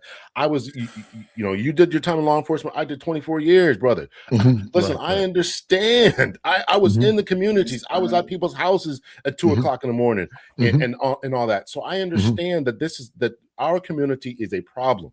But one of the first things we have to do is take responsibility for us and for who we are. And if the Manosphere is going to help individuals, we got to decide what we want to do as far as this Manosphere. Is it going to be a community or not? And if it is, then we got to help individuals who can make it. Everybody's not going to make it. I get that. I'm not delusional. Right. Everybody's not going to make it. Everybody don't want to hear this message. Some people are going to say, "Oh, forget it," or they're going to hear the message and they're going to run back to the community. I understand, taking certain items, people out of certain places, but you can't take the place out of them, and they got to go back to their home environment where the mother's going to be overbearing. Listen, I'm not unaware of that, but I am saying we can plant the seeds, and hopefully some 15-year-old will say, who can watch this and say, "Hey, you know what? I didn't have a dad, but these brothers up here, Dr. Thunder, A Peaceful Life, kosher clinician." Are doing something, and I want to be like this. I know young brothers today who are in their early 20s still binge watching Kevin Samuels. That's true. That's true. Very true. Why are they doing that? Because they want that message. That's true. I agree with that. Put the message out there. Yes, sir. I totally agree. Shout out to my man Justin Moore for that $20. He said, "Thanks for the information, insight, fellas. Keep up the good work." Shout out to Justin Moore. Thank you, brother, for showing love. Also, let me read this other super chat. I'm going to share some more because I got a lot to get into, guys. And then also shout out, I don't know if this is Dr. Thunder. Is that one of your people, Dr. L or Dr. Thunder? Men have always been traditional, from being active dads to being better than themselves. But no matter what today's modern women think, men aren't doing enough. And I agree with that sentiment. And that's why I got the picture about the Manosphere, upper class and also middle class. Because I don't have a problem with asking men to ride, but what are we asking women to do? That would be my retort. What are we asking women to do, Dr. L, Peaceful Life, and Dr. Thunder? Go ahead, brother. So I wanted to say something about what was just said previously first, and then I'll address that. So the way I think about it with this issue of it's burning, let it burn. It's already ashes. Save yourself, you're wasting your time, doing whatever. The way I think about this is it's like, you know, the illustration I've used, it's like you're on a 2-person boat, paddle boat, and you're out in the middle of a lake, and for some reason you don't have life vests. You can swim well enough barely to save yourself. The other person can't swim at all. And what ends up happening is somehow some malfunction with the boat, and then you both end up in the water.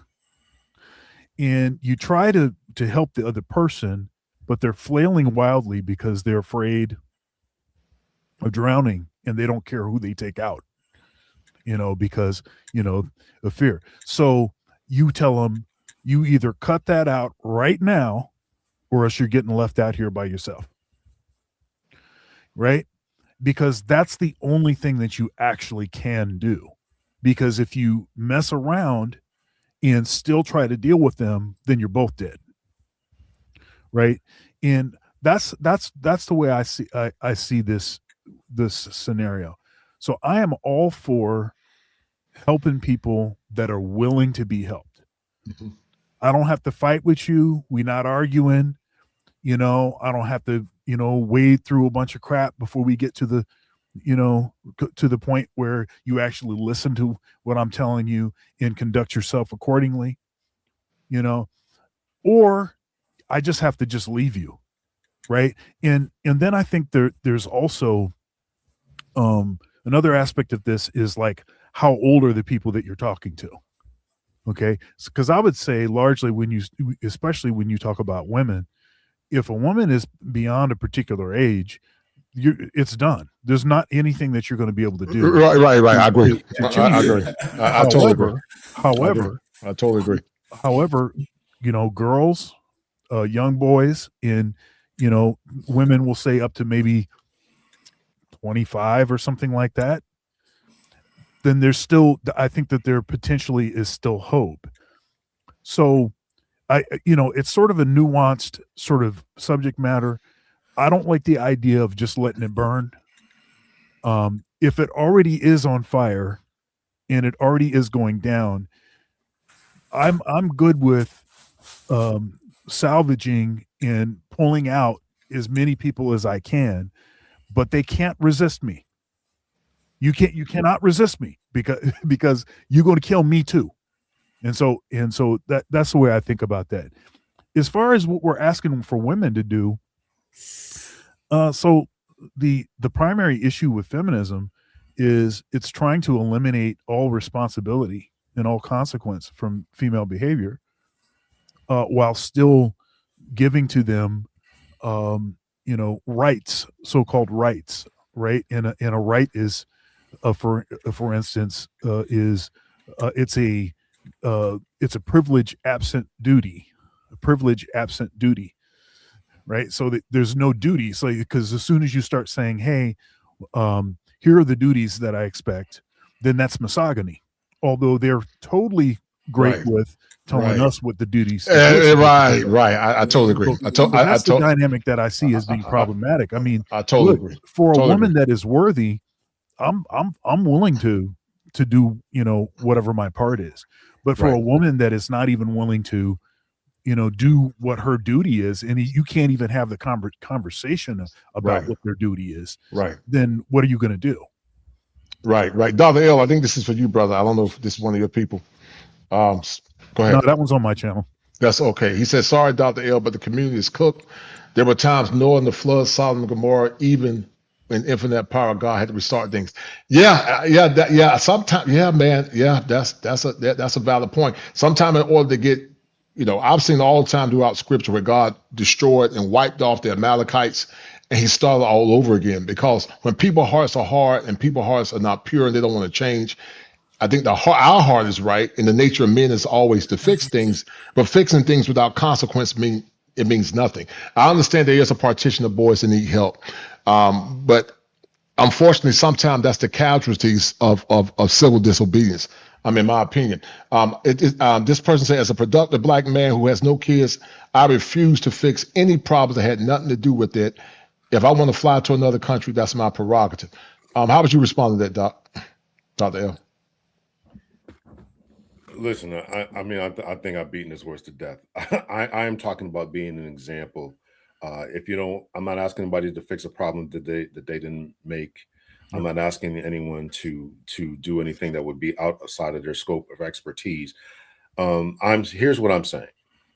If you are competent in and of yourself, and maybe one day you are outside in your front yard working on your lawnmower, and some boy comes up and says, "Oh man, can I watch you fix it," or something like that, then do that. Okay, fair. That's what I'm saying. I coached when my kids were in school, when my kids were school age, from the time that they were 6 or 7 and for about 10 years straight, I coached, and I picked kids up to bring them to all different types of practices. On their way home, I bought them McDonald's. I bought them something to eat. I did that. And a lot of them obviously came from single parents. I did that type of thing. People are involved at church. You can get involved in some way, shape, form, or fashion. Shoot, you can donate money to the Boys or Girls Clubs or something like that. Make sure they stay open. I'm talking about doing simple things like that. I'm not asking you to take a kid into your home and spend the night and become a big brother. You don't want to do those types of things. Don't do them. You want to get on a plane and go over somewhere and don't do it. But my frame of reference is always going to be my own experience. And I appreciated anyone who did those types of things. And I definitely think that if you have kids and you put your kids into any sports program, or even if they're not in sports, maybe they're into acting or into whatever, gymnastics or piano lessons. If you can help bring another kid to that piano lesson or to wherever, then you should do that. That's all I'm saying. Respect. I respect that. Go ahead, Roger. You were about to say something, brother. Go ahead. No, I think that these excellent opinions, Dr. Thunder, Dr. L, give a great perspective on things. And I think we definitely help the young men, whether directly or indirectly, by our messaging. And my only thing is that we got to understand also too, like all 4 of us in this conversation is probably due for about a good 10 hyena bites just from having this masculine conversation about masculinity and manhood, because that community is a matriarchy. I mean, let's be honest. And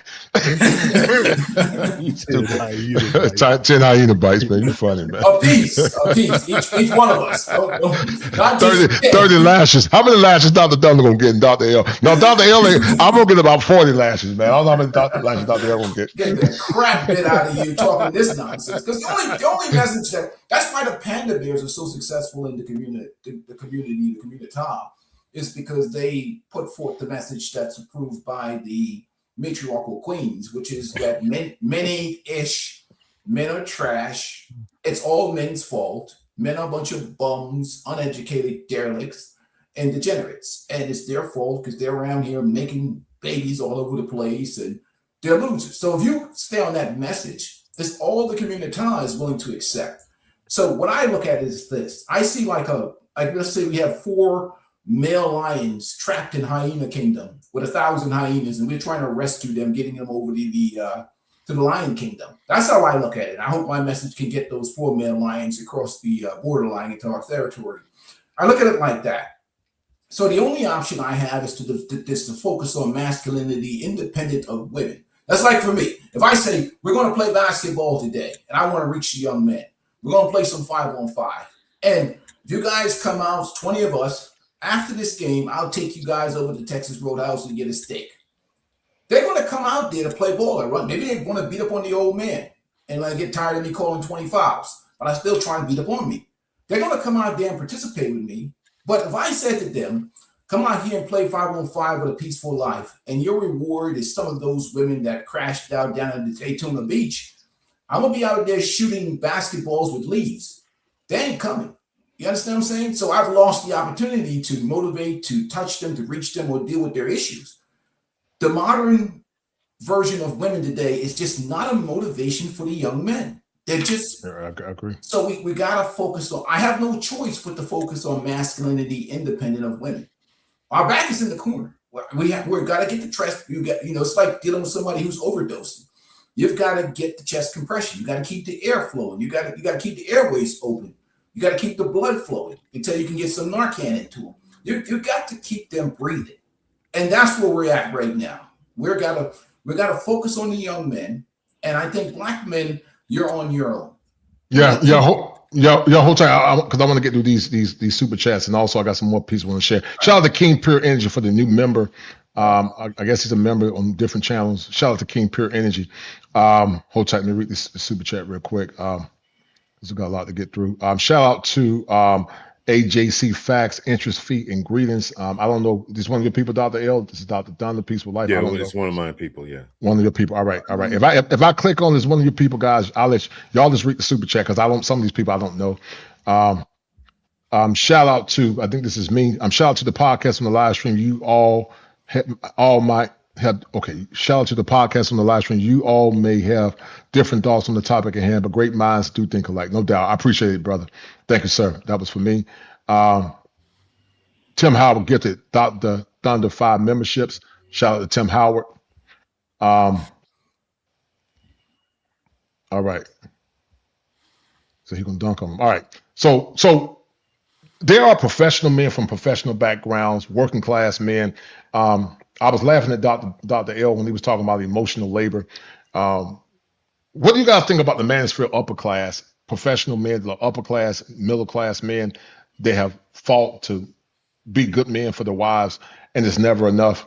I'll let one of you guys respond to that real quick. Keep it under 2 minutes because I got some more stuff I want to share with you guys. But go ahead. Anybody want to take that? Go ahead.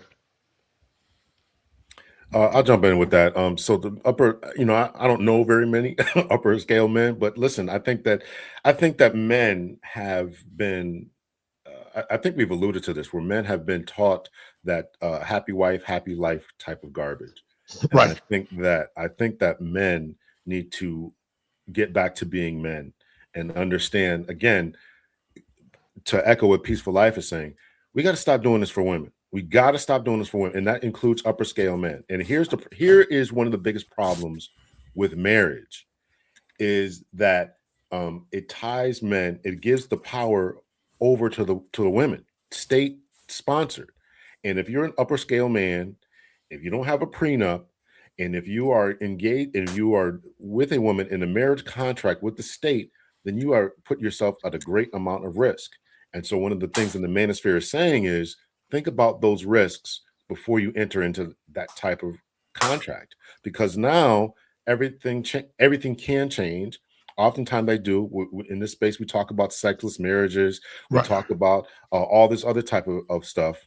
So you got to consider that. And as a successful man, more and more successful men are saying, nah, we're good on that, because we don't want to give that type of power away. No doubt. Shout out to my man, Landon Dallas. He said, what about the black women that intentionally use members of the church, mentors, and coaches? It's intentional crush should never submit to a black man as a leader in their preferred personal lives. I agree with that.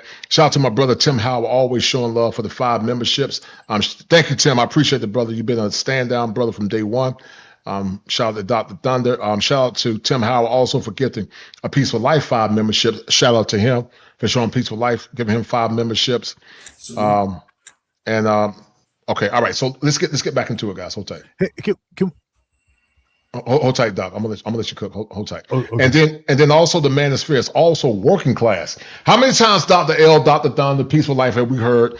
The working class men, blue collar men are never good enough. The mailman, the UPS driver. Shout out to Marion, but she was saying that the UPS driver will be synonymous to marrying a woman with 2 kids, which I think is foolish. But the working class man is never enough. You got to get the chick with the big back with a bonnet, ran through with a bunch of kids. And it's never enough, because the working class is a bunch of the Manosphere is also working class men that are truck drivers, UPS, and those men are actually invisible. They're never given the kind of respect that maybe quote unquote high value men are given in professional men. And listen, I know what high value men mean, but I don't think a high value man is limited to the amount of money that he makes. But there are women that believe that there are men in the Manosphere that are working class average guys that are invisible, and their $45,000, $55,000 is never good enough. And they'll tell those men that you should get with baby mamas or women that got kids. How would you guys respond to that? Real quick, go ahead, Dr. Don. Go ahead. Yeah, I mean, I think it's hogwash, and I'm actually, I have a sort of hierarchy, and that folks that follow me know what this hierarchy is, and it's been a pretty natural hierarchy, sort of order of operations. I think that Gen X men went through.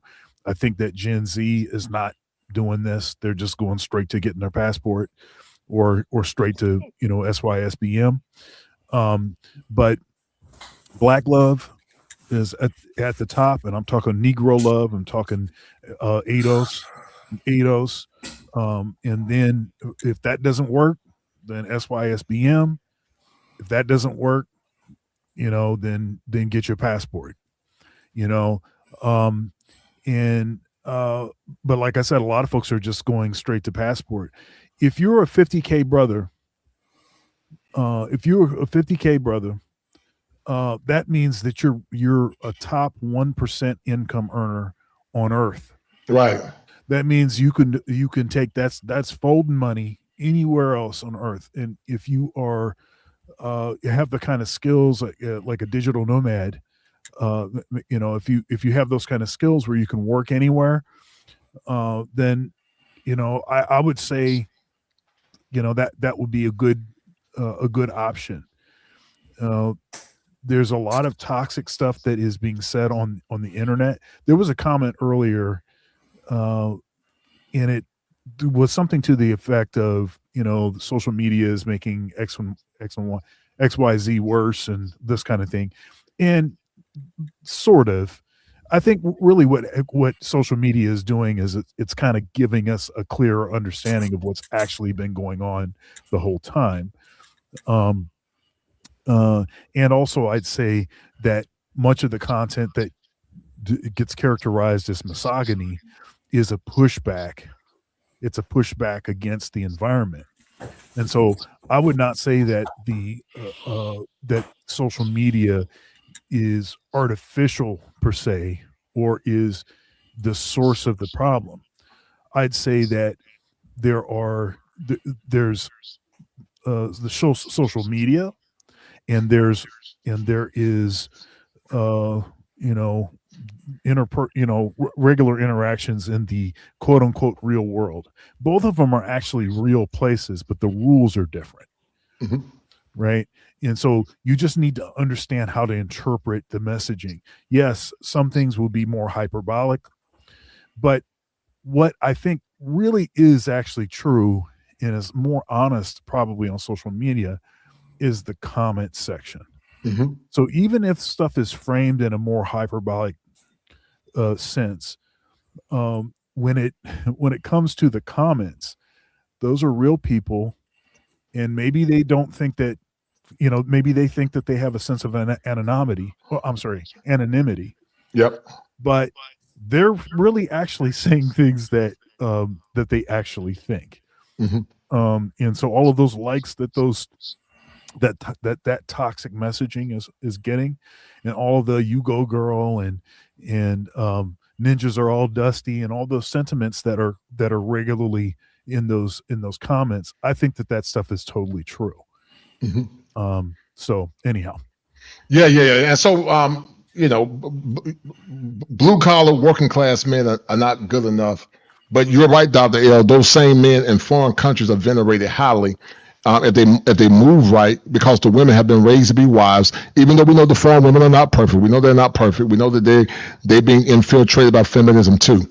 But I will argue that they're better quality. They're better. You got better options if you know how to move in foreign countries, sadly, versus dealing with women here. And sadly, a lot of modern women want men to be the best of the best, but they want us to be the best of the best without being the best of the best themselves. Let me pull this up because this is what got us here. And then I want to do this Manosphere highlight daily video real quiit. All right, hold tight. Hold tight. I got you, Rod. I got you. Hold tight. I'm gonna let you talk. Hold tight, Roger. Who is this person? I got you, Roger. Who is this person? Dr. L, this one of your people? I don't know who it is. Who's the word? Night call. Is that you, Dr. L? Peace of life. That's mine. That's all right, go ahead, Dr. L. Take that real quick, man. I'll read that, and then I'm gonna get to this clip. Go ahead, Doc. In your opinion, if men can't correct women anymore, who corrects women, and why isn't the sisterhood doing more in the department? I see some women talking about correction, but isn't doing anything. Yeah. So, you want me to answer that too, or just hold your point. I'll let you answer. I'm gonna let y'all cook in a minute. I wanted to answer that previous point too after a peaceful life there. So okay, I'll let you cook. Let's hold your talking, because I want to get through these little clips. But this is what we've gotten to, guys. This is what from rational ladies to hoflation. This is where we're at, guys. Hold tight. Yeah, nigga, you better love me, and you better not love nobody else as much as you love me, nigga. Dear God, you gave me childhood, you took it away. You gave me youth, you took it away. You gave me a wife. It's been years now, I'm just reminding you.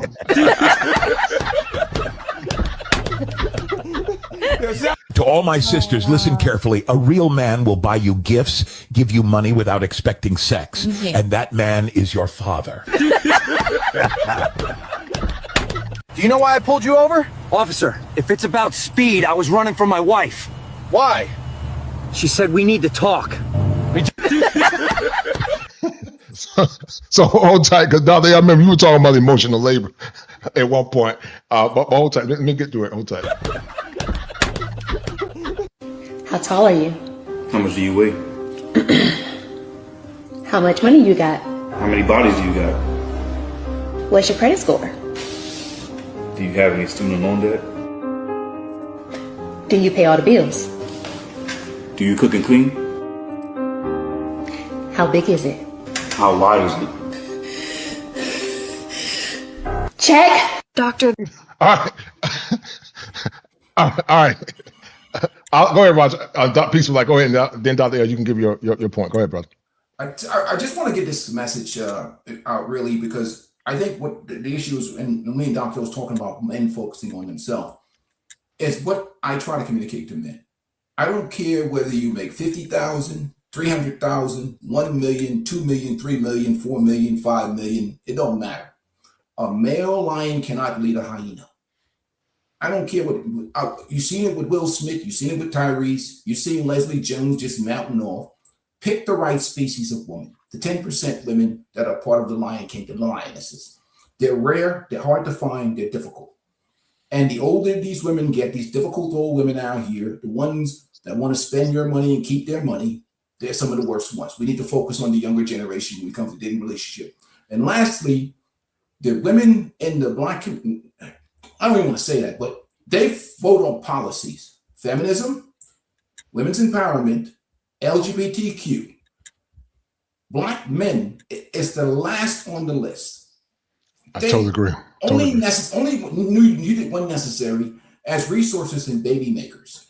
So understand the position, and I understand why the young men feel the way they would. That's why I said, let's take the focus off of them. Let that side of the. I'm sorry, Black men are on their own. I'm sorry. The women work against you, and they're anti-family. If they're not deleting a bunch of babies, they're talking about messages that are pro-feminist, white, liberal ideology. I agree. I agree.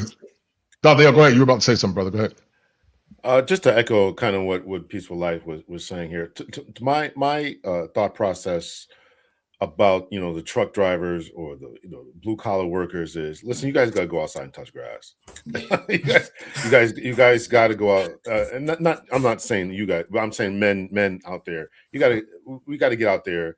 I just came from DC, and I'm seeing people at all these different monuments and stuff, and walking around these different museums, and there's short guys with women, and you just, I mean, this whole, and as Dr. Thunder said, if you're making 50K, you're in the top 1% of earners for the planet. There's other women out there, if that's really what you want. But this whole idea, I can't get a woman because I'm a truck driver, I can't get a woman because I work at UPS. There's women out there who will definitely get on your program. Stop focusing on these other people. And believe me, when I was in DC and I saw some beautiful sisters.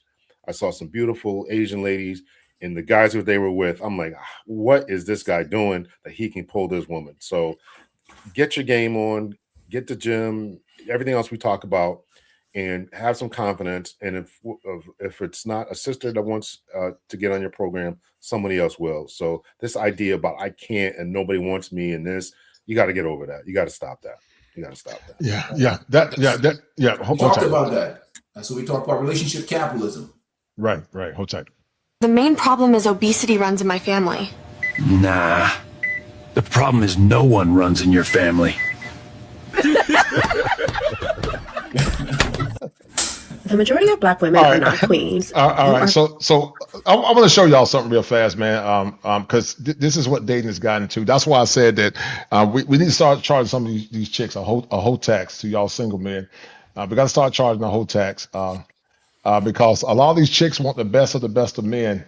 They want men to do all this labor and treating them special.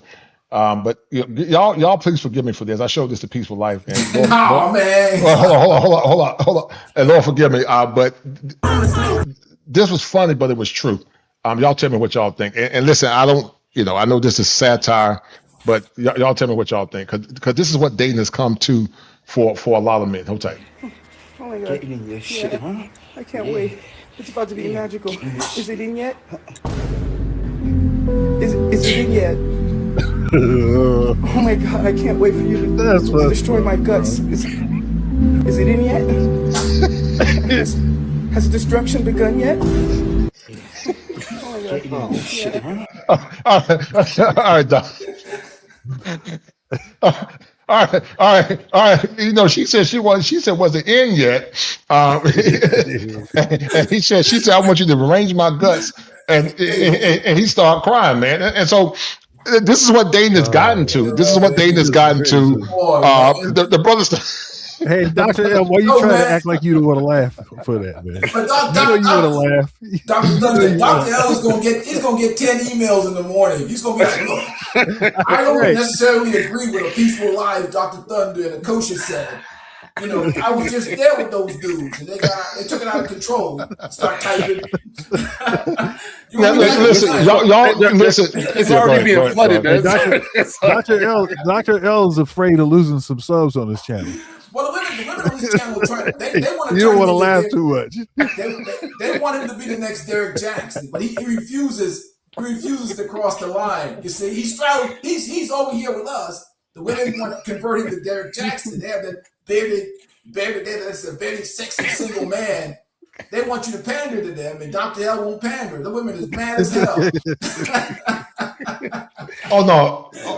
But that's what dating. And listen, guys, y'all forgive me. I wasn't trying to be obtuse or perverse, but I'm just trying to convey a sentiment. This is what dating has come to now, guys. Let me go back and replay it, man, because this is what dating has come to. You say you're going to go back and replay it? No, man. All right, y'all want me to replay?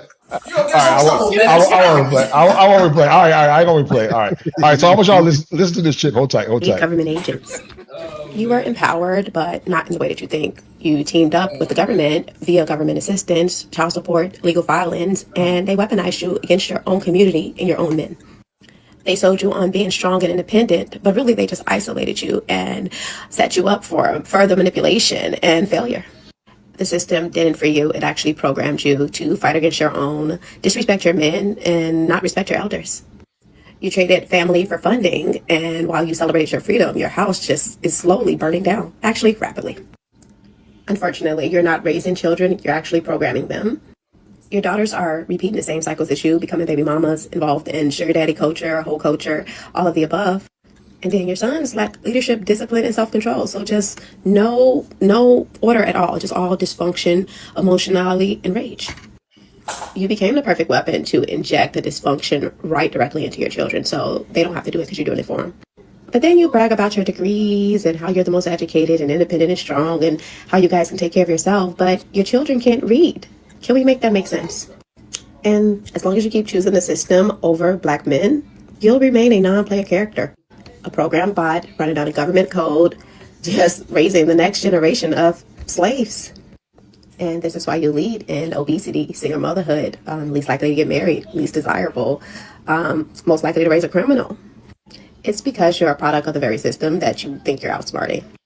Why don't we have more women like this that speak truth to power, hold women accountable? Because women should be technically, the older women should be teaching the younger women. Why don't we have more women like this? We'll start with Peaceful Life, then we'll go to Dr. Dunn and Dr. L. Go ahead.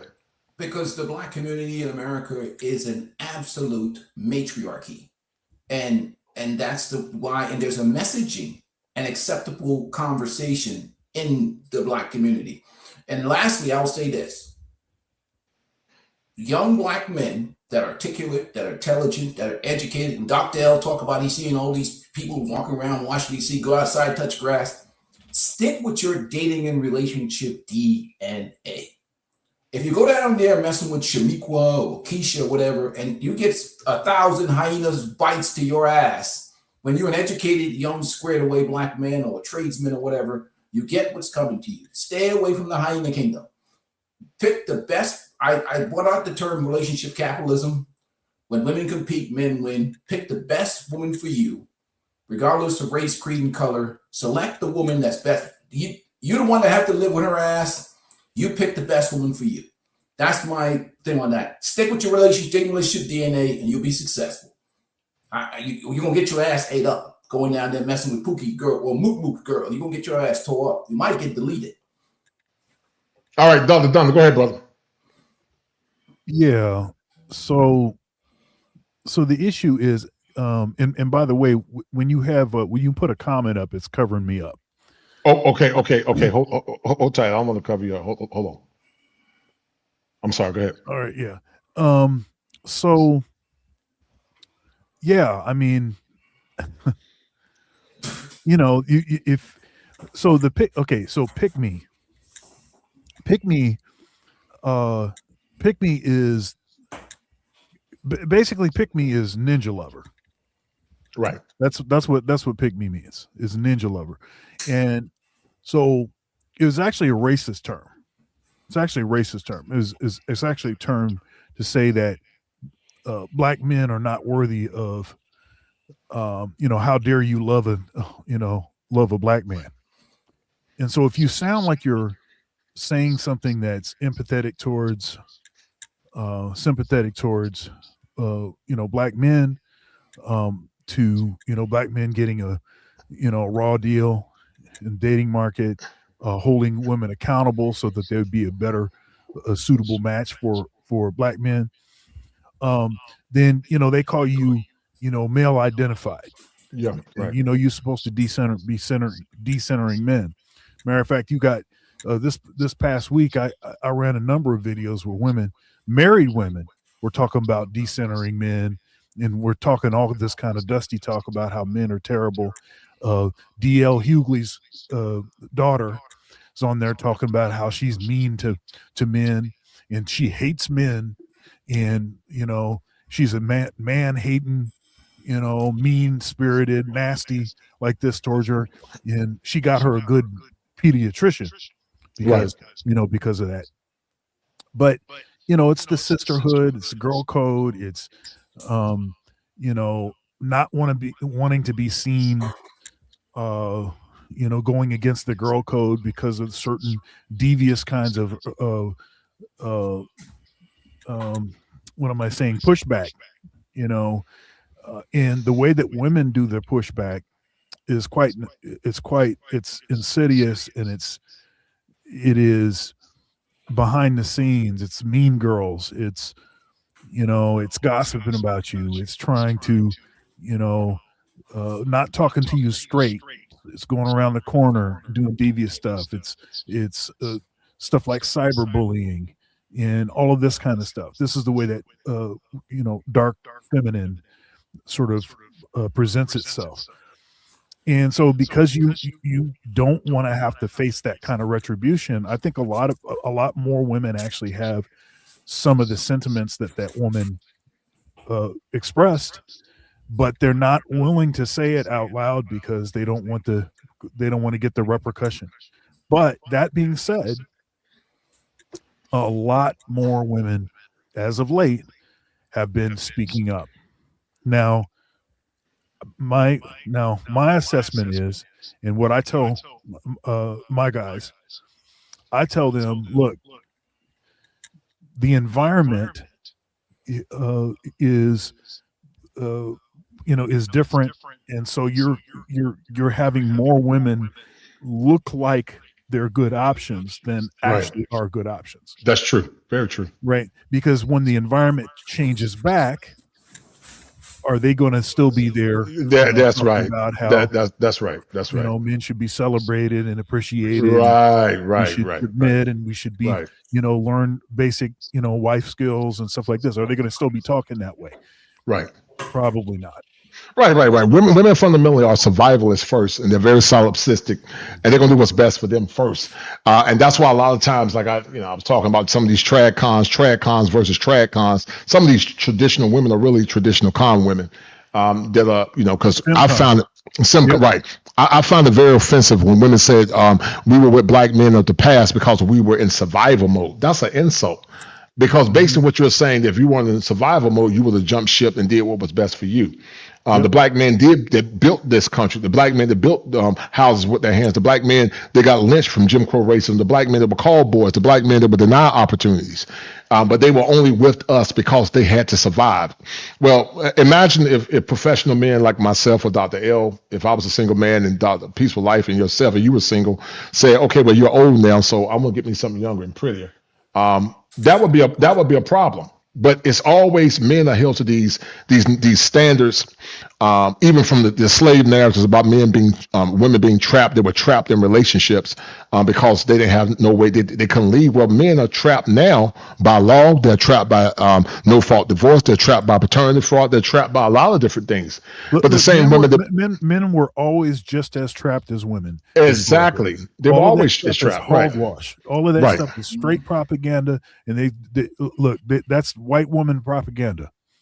All of that, we were just Stockholm syndrome, and I had to be I was the master's wife, and I had to do follow through and do what he said, or else I was no. Because when he died, you kept running that plantation the same way you did prior. I don't want to hear any of that crap. That look, everybody was being persecuted and oppressed in the past, men and women. And marriage was a way to try to shield yourself from some of that. It was a mutual benefit.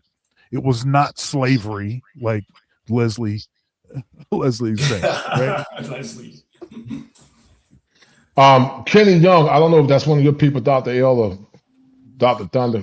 He said that the Manosphere will never get the respect it deserves outside the YouTube space. I somewhat agree with that. All right, let me show you guys this real quick. Who y'all got winning the game today, man? Who y'all got in the Final Four? I know Dr. L probably pulling for Connecticut. Well, I know he's pulling for Connecticut. No, he's definitely pulling for UConn. Yeah, after the girls got stomped yesterday. Oh yeah, they got stomped.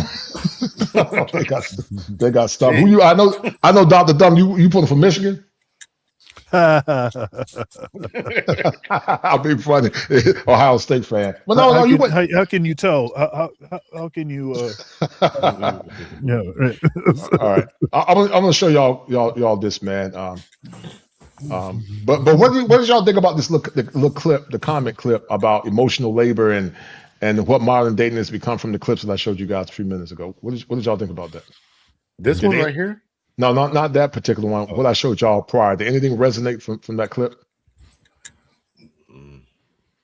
Well, the biggest thing, I mean, it's just a terrible situation, but the problem what I see nowadays is that, especially today, is that marriage is like the last stop on the sexual liberation rail lines. Right, I agree. And right now, what happens with the economy, a lot of these women are talking out under economic duress.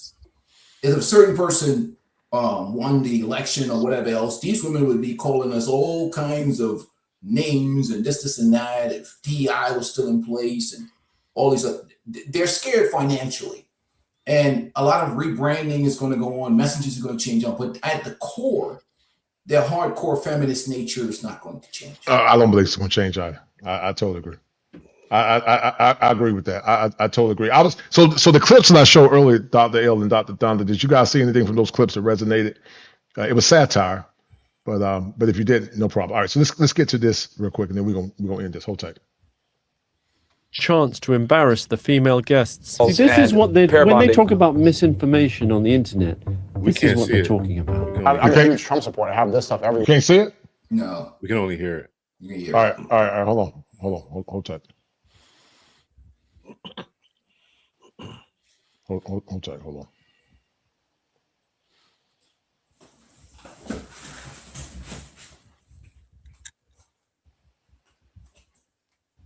Can y'all see it now? Can you see it? MHD? Yeah, MHD. Yeah. All right. Hold tight. The format seemed mainly a chance to embarrass the female. The format seemed mainly a chance to embarrass the female guests. See, this is what they when they talk about misinformation on the internet. This is what they're talking about. I'm a huge Trump supporter. I have this stuff everywhere. I just came back from the inauguration. I've been a Trump supporter since 2015. You know, men invent, build, and maintain society. That's a fact. You know, and don't women do that too? Okay, 921, 922. Three. Through, hit one. Gay. The foolishness. Louis Theroux just dropped a documentary on the Manosphere called Inside the Manosphere.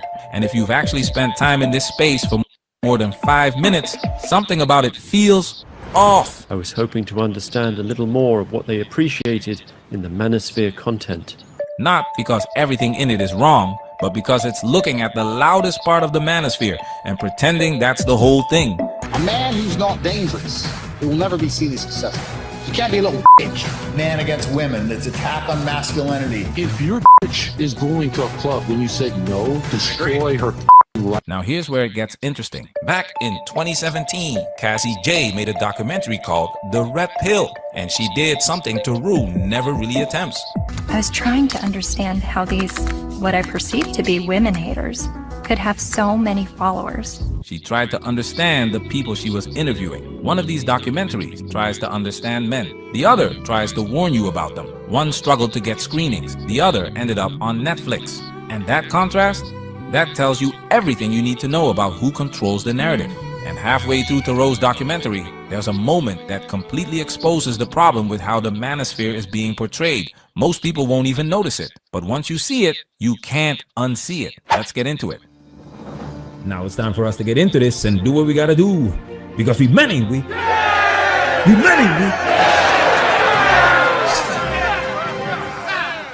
You still got Doc covered up there. Smartphone technician fired.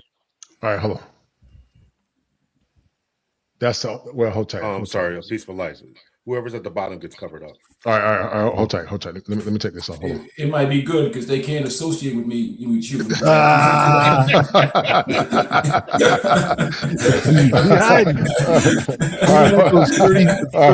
right.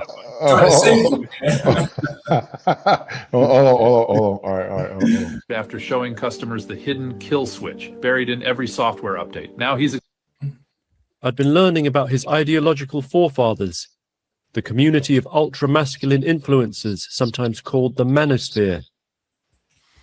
And so I'd come to its spiritual home, Miami. Much of the Manosphere is made up of relatively uncontroversial comedians and podcasters who broadcast about women, fitness, and wealth to a mainly male audience. But at its edges is a community of more extreme content creators. Hey, can you stop it there? Yes, sir. It was this. Go ahead. That was that admission that I was saying. Mm-hmm. You notice that he said that he was covering the more controversial, but then notice that he says that the space is not just this controversial thing. Right. So that's different than any of the other hit pieces that I've seen so far. Just saying. Yes, sir. No doubt. Respect. Mm-hmm. World and its motivations I was most intrigued by. Let's break this down. The community of ultra-masculine influencers, sometimes called the Manosphere. Already wrong. The Manosphere isn't a community of influencers. Influencers are the product of the Manosphere. They are the loudest voices, sure, the ones who make the most noise, get the most clicks, generate the most controversy, but they are not it. Let's continue. And so I'd come to its spiritual home, Miami. Miami?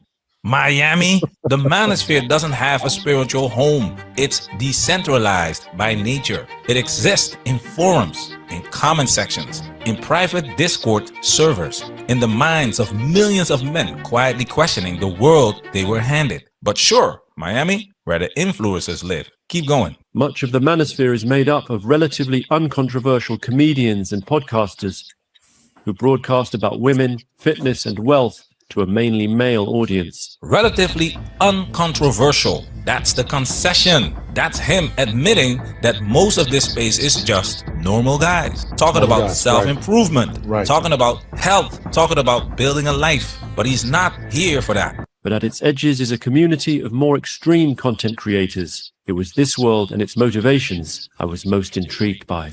There it is. He admits it out loud on camera. He's not here to understand the Manosphere. He's here to explore the edges, the extremes, the controversial content creators. And then he named the documentary Inside the Manosphere. The foolishness. Imagine if someone made a documentary called Inside America and spent the whole time in a maximum security prison. Would that be Inside America? Or would it be Inside America's prisons? Right. Theroux didn't make a documentary about the Manosphere. He made a documentary about the Manosphere's most controversial influencers. Right. And those are not the same thing. The foolishness. After protracted negotiations, I'd arranged 2 days of filming with an influencer named Harrison Sullivan. I'd arranged to go on Myron's podcast, given it is widely viewed as one of the most poisonous shows in the entire Manosphere. One of the most popular and notorious goes by the name Sneeko. He turns down most mainstream media requests. To my surprise, he agreed. All right, so Dr. Dunlap, what is your take on Sneeko and Myron Gaines? Because it's definitely a false equivocation. I don't even know. I heard the name Sneeko, but I don't really follow him. But it's definitely a false equivocation because I think most of us are Manosphere moderates. We're just mostly adjacents. But go ahead. Yeah, that was. I mean, I'll tell you, there were. So of course I know who Sneeko is, and I know who Myron is, and I wouldn't call them centrist Manosphere at all. They're way up the, on the edges. But then there's the other two that he sort of focused on were guys I didn't even know who they were. I didn't know who they are, and that's not to say that they aren't influential or that they're not a thing, but it also is to communicate that the space is so it's so diverse. It is so, there's so many different things in the space that you could be in the space for a long period of time and you have no idea about even super controversial, influencers that come out of the space. You might not have any idea of who they are. So. Okay. All right. Hold tight. To meet me. Let me take you back for a second. There was a time when the Manosphere understood something crucial about survival. You don't talk to the mainstream. You remember men going their own way? Not influencers. Not content creators trying to go viral. Just men who quietly decided to opt out of a system they saw as rigged. They had channels, they had communities, they had conversations that helped thousands of men feel less alone. And then one guy, Big John from MGTOW's Freedom, decided to go on CNN. Today, I'm jumping into the lion's den. People are gonna say, "Oh my God, how did you sit on the same couch as that John guy? Such a jerk." He thought he could explain men going their own way to the mainstream, humanize it, make them understand. Big mistake. After that CNN piece dropped, MGTOW was officially labeled a hate group. Every major men going their own way channel got demonetized. The algorithm shadow banned them. Years of community building wiped out overnight. And I'll never forget what Dirt Flinging Monkey said in response. He made a video addressed to Big John and he quoted the most important rule in cinema history. Fight Club, rule number 1. You don't talk about Fight Club. Fight Club, rule number 2. You do not talk about Fight Club. That was the lesson. The mainstream doesn't want to understand you. It wants to expose you, label you, destroy you, so you stay in the shadows. You build in the dark. You protect your community by keeping it out of the spotlight. That was the old rule. Now look at the Manosphere Theroux documents. So why get her on the stream then? Clout. Chasing her clout? Yeah.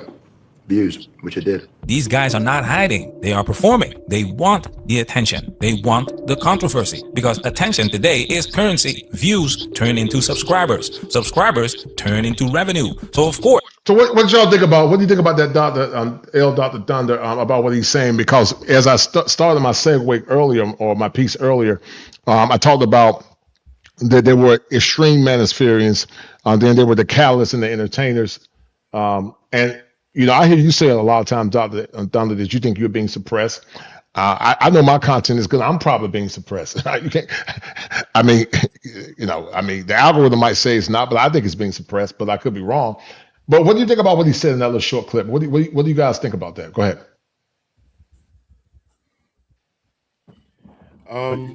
Yeah, go ahead. So, I think that what do I think? Yeah, I like to piggyback a little bit off of what Dr. Thunder said. There's a lot of people out there who are, saying kind of wild stuff, or on the fringes, who are getting all this attention, and so therefore they are drawing all the attention. I was not aware of all these dudes either, and people are going to do what they're going to do for clout. And that last guy there, he was 23 years old at the time. He had been in trouble and driving around without a license and all kind of crazy stuff. So again, this is going to what we are talking about here, is making sure that there are positive individuals out there who can get this message out for the young people. These young guys have millions of followers who are young themselves. So they don't, again, that's why I'm saying that they're just looking for someone to look up to. So we got to give them something better to look up to. I was not aware of that original CNN piece by that guy smoking a cigar. I had to go look for that, because I was not aware of that. Yeah.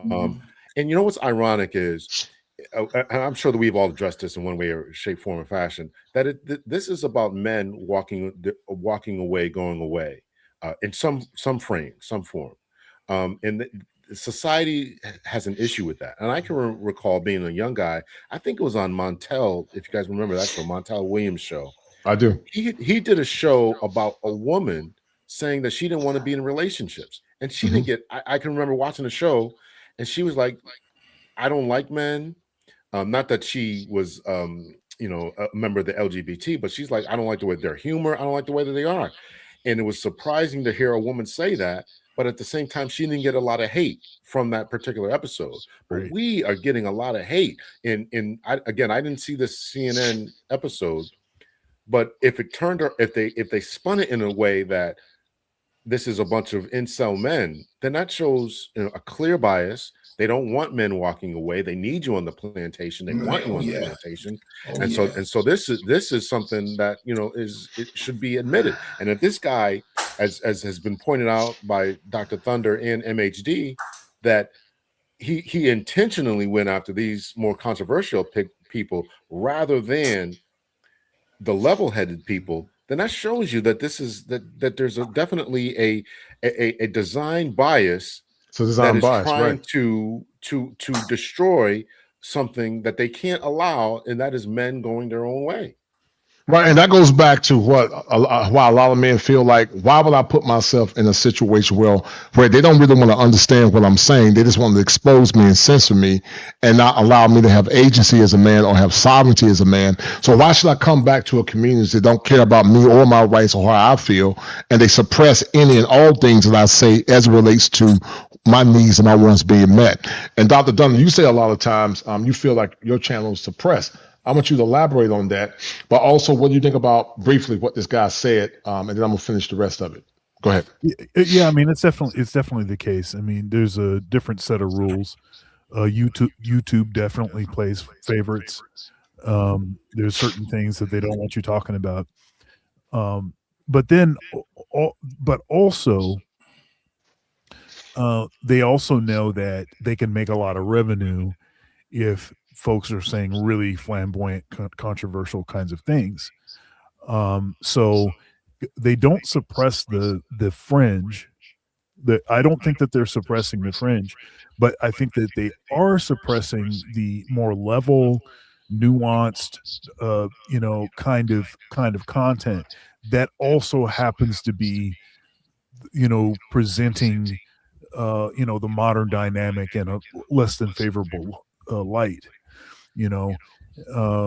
So yeah, that's a sort of interesting dynamic. Something else I was going to say is, so not only is so in this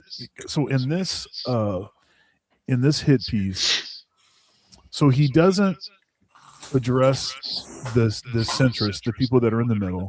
He only wants to address the flamboyant stuff, and he frequently throughout doesn't even characterize aspects of the more flamboyant stuff accurately. I mean, like the whole fixated on guys being, gym bros, being like muscle bound kind of guys, this kind of thing. I'm like, what part of I don't even look, I'm not even aware of what part of the space that is. I mean, that's more like it's like a fitness, like a pseudo fitness something. I don't even know what that part of it is. I mean, that's not even really discussion based.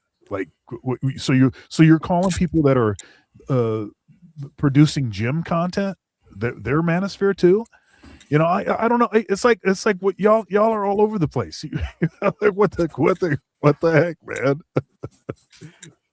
He's like, go ahead, brother. You was about to say something. Go ahead.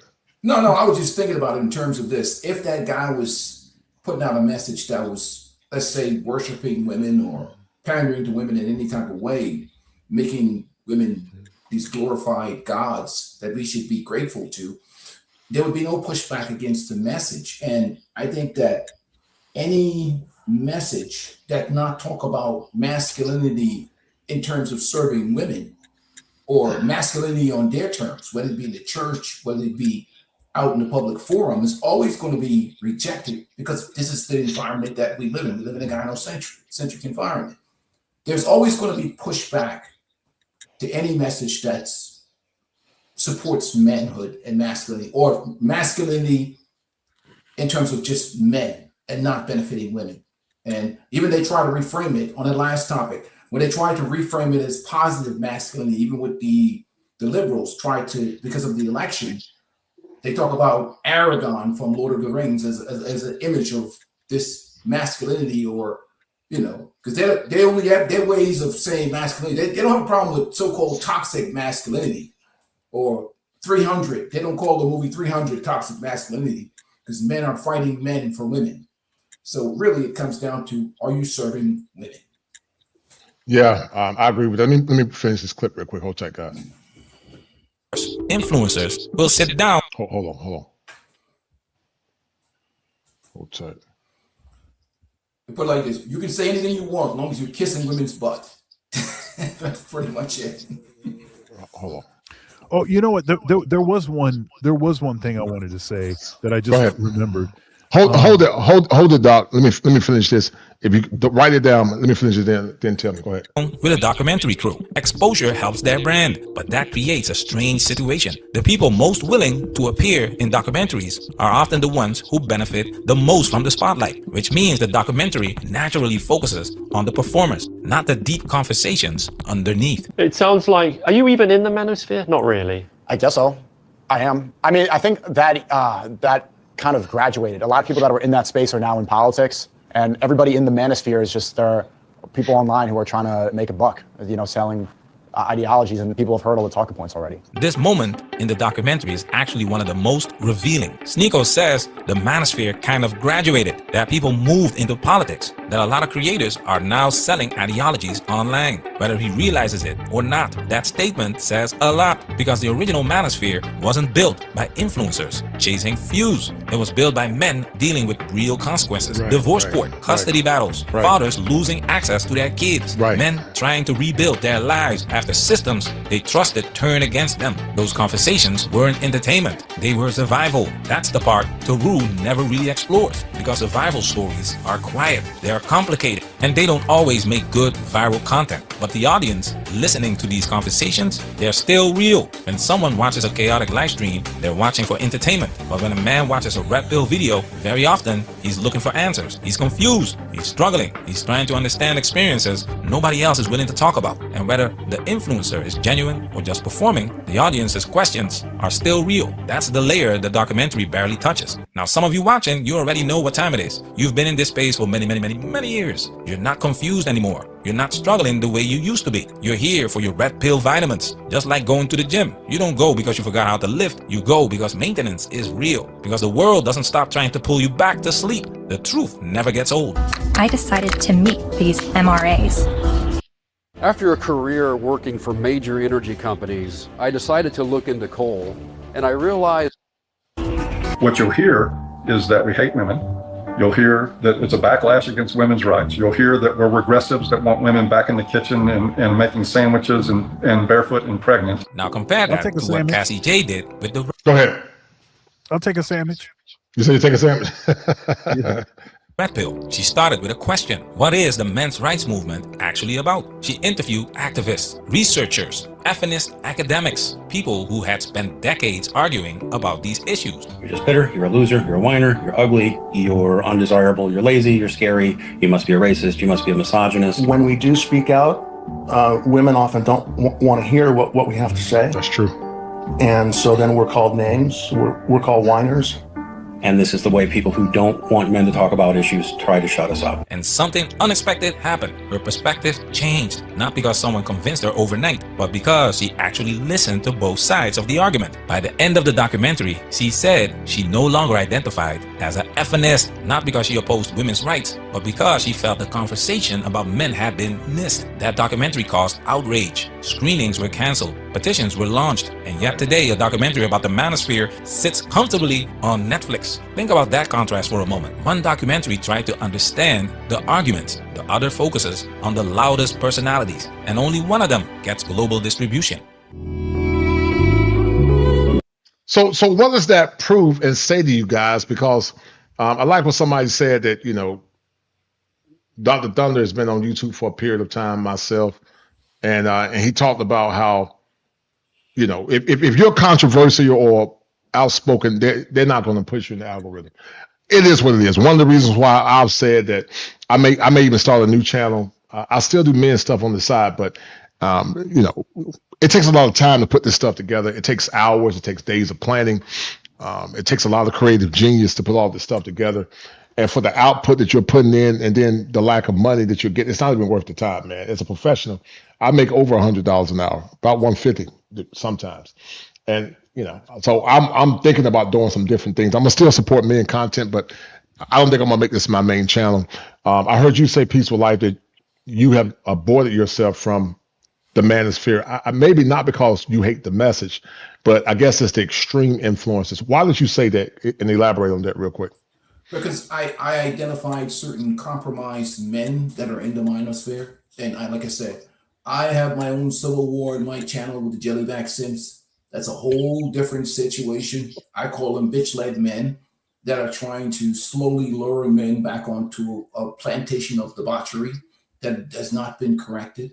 So I have a civil war going on with Jellybacks. We'll see what happens in that civil war. Maybe I go down in flames fighting, but at the end of the day, I see some compromised individuals. I'm not going to call their name, especially those pushing marriage on the marriage industrial complex, that without any changes to the laws, I totally agree. Totally agree. Changes to totally the quality of the product that's been serving to men as virtuous wives.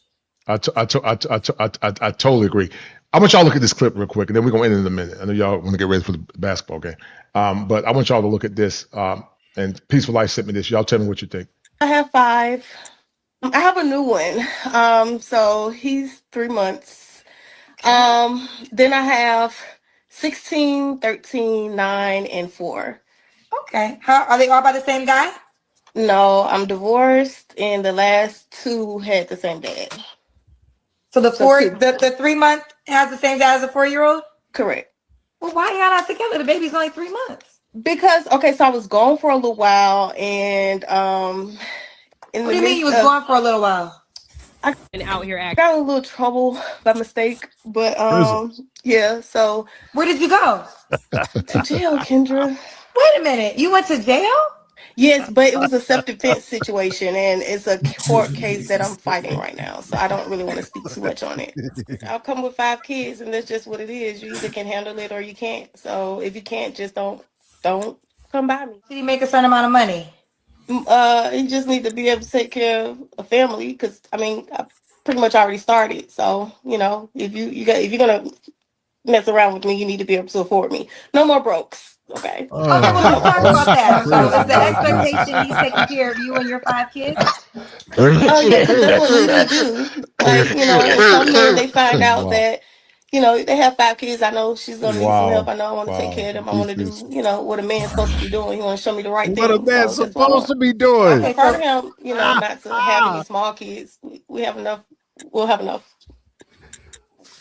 What's this? She said what a man is supposed to be doing. Don't draw no stick. You said you got you got a 4-year-old, a 3-month-old, a 16, 13, and 9-year-old, and you said you don't want him to have no small kids. That's what you said. And you want him. What's your mailing address? Erase that. What's your mailing address, girlfriend? So how much money you think this man got to make? Maybe like 800,000.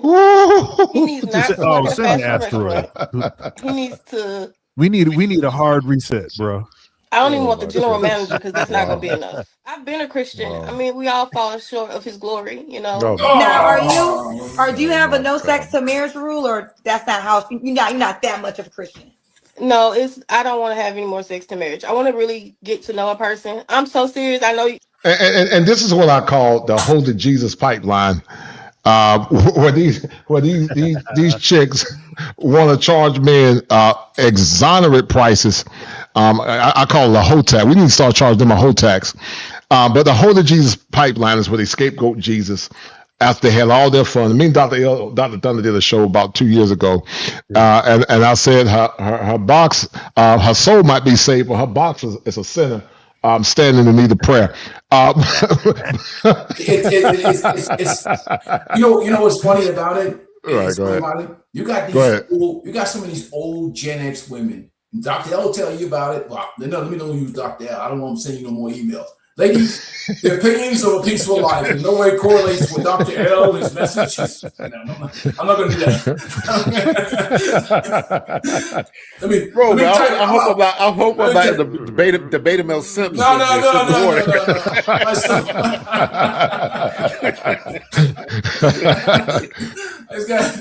I want you to go back home or right on this side of your channel. You know what I mean?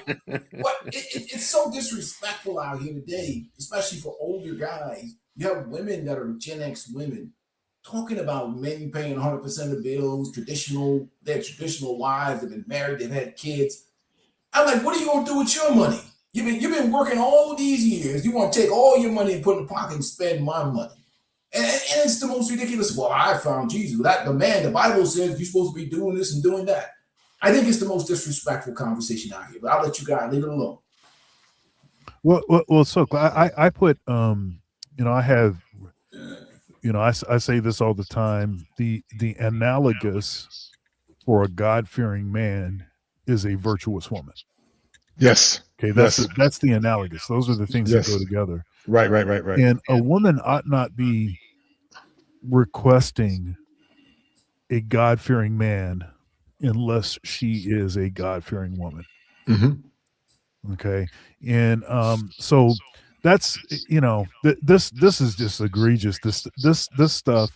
And I think a lot of people thought that this stuff was fake when Kevin Samuels was on, and these women, in like fashion will come up and be talking about their 3 baby daddies, and he needs to make $500K and all this kind of stuff. And I don't want to have any more kids. It's like, well, what is this ninja supposed to get, out of this deal? All of this kind of stuff. They thought that this stuff was made up. Oh, these are actors or something, but no, they're not actors. The stuff is just. She believes she's real. She believes. Yes, right. They're real folks, and this stuff is just. This is so ridiculous. It's so ridiculous. Like, are you hearing the words that you're actually saying? She actually said what a man is supposed to do. For her, 2 baby daddy, 5 kids. Yeah. What a man is supposed to do. What a man is not supposed to take care of somebody else's kids.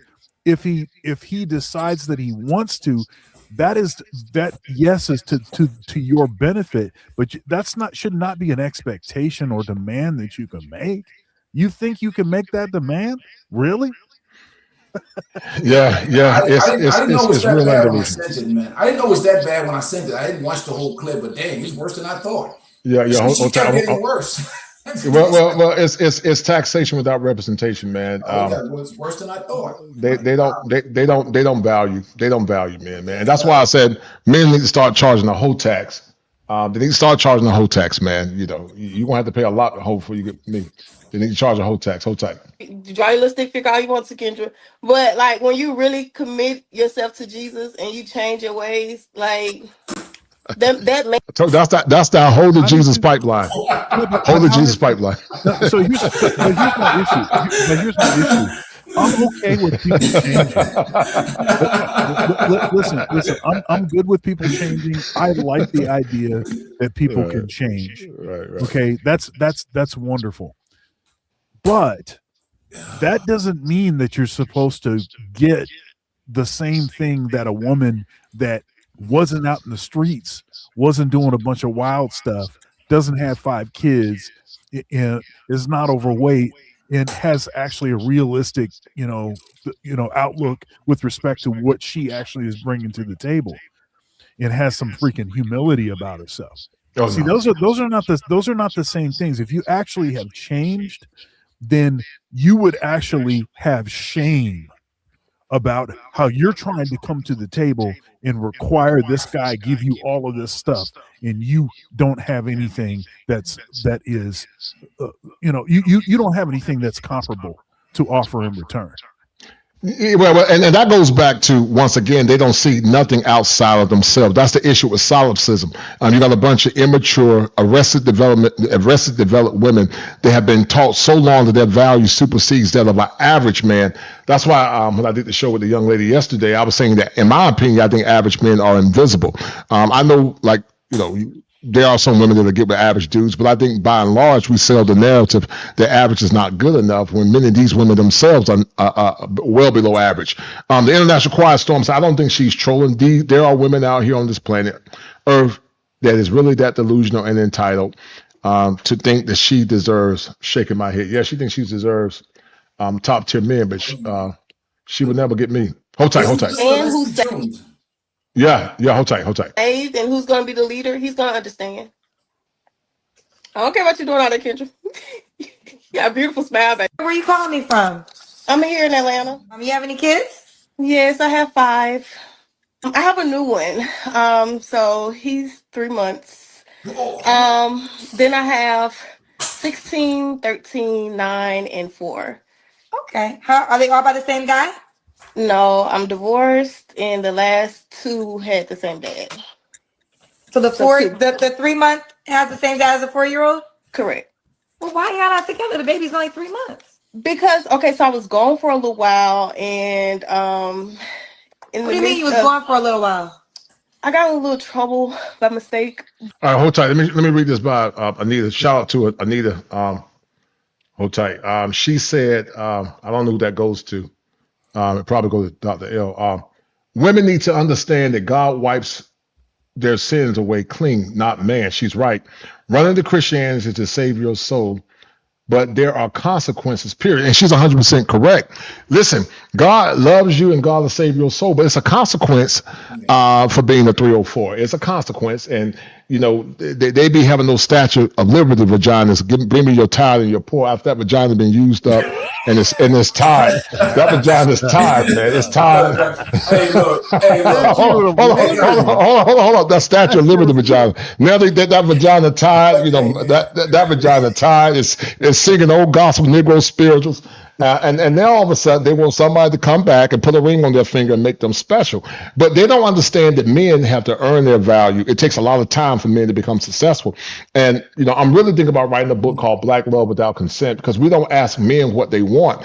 And women years ago were smart enough to understand that if you wanted a top tier man, you had to have a level of emotional discipline to get the kind of man that you want. But these women are so delusional now because of simp culture and men being in their DMs where, she got a fupa, a big back, and got a bunch of kids, and she thinks she's still special because some simp is calling her a queen. And simps are part of the reason why these women are so delusional. If simps would stop saying, listen, just ignore them and say you don't qualify, then they will come to a come to Jesus moment and stop demanding this nonsense from hardworking men, white collar, blue collar, whatever.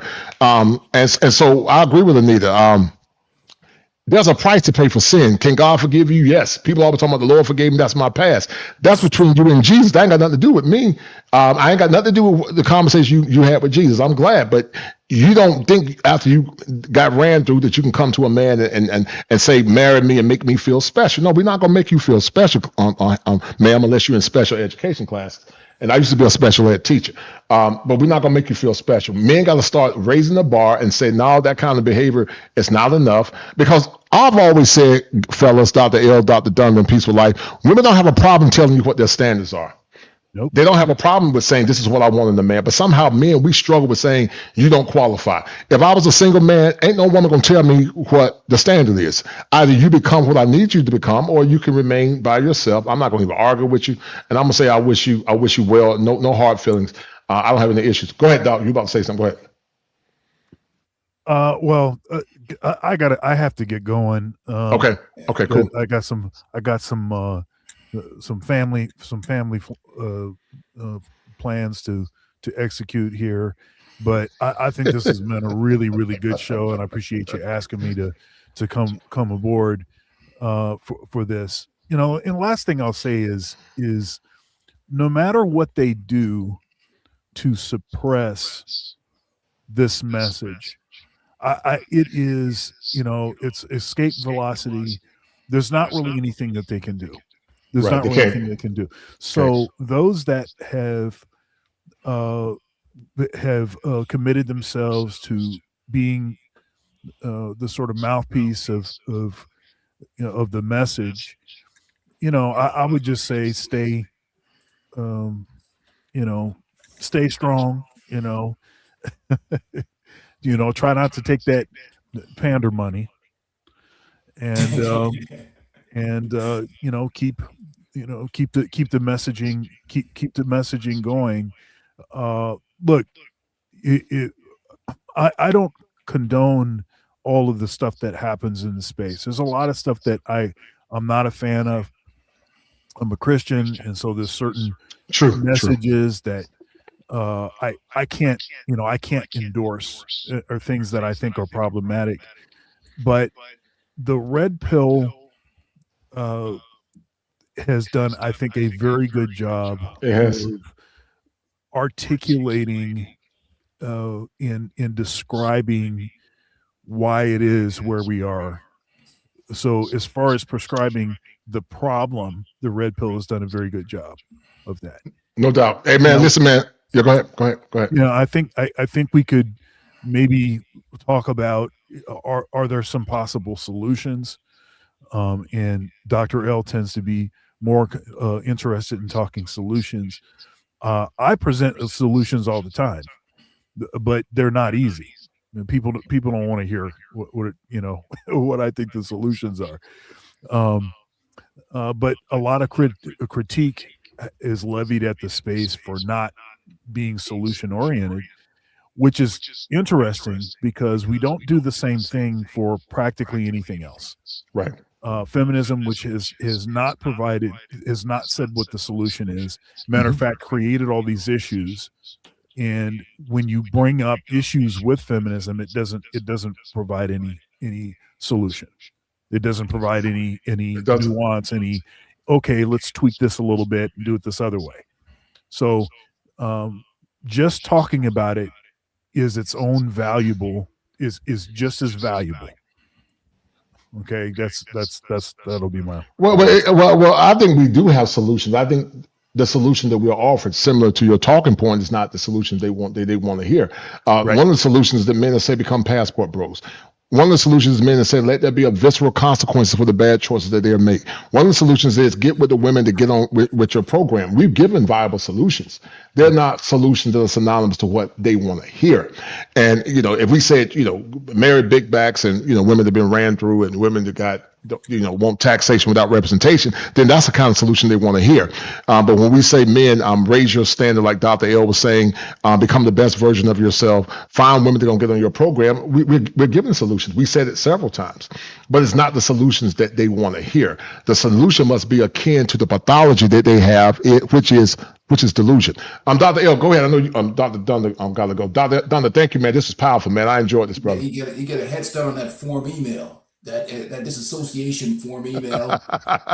You can probably coordinate with Dr. L and share, I'll leave it alone. All right, I'll see y'all later. All right, Dr. L, go ahead, man, before you look at your Connecticut Wildcats, man. Go ahead.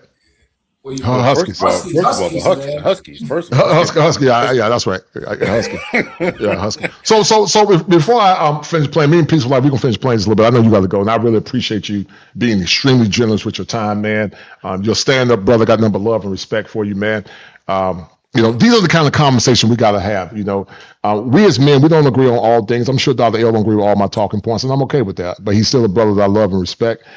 Me and Peaceful Life debate all the time, about talking points. Y'all know the Trump now is saying that they're trying to tell these athletes that they can be transferring back and forth. I don't know how you guys feel about that, because they feel like it's messed the game up. But what have you gotten from this conversation, man, Dr. L? What have you gotten from this conversation? What's resonated? I thought it was a very powerful stream. But what's resonated from the talking points that I've highlighted?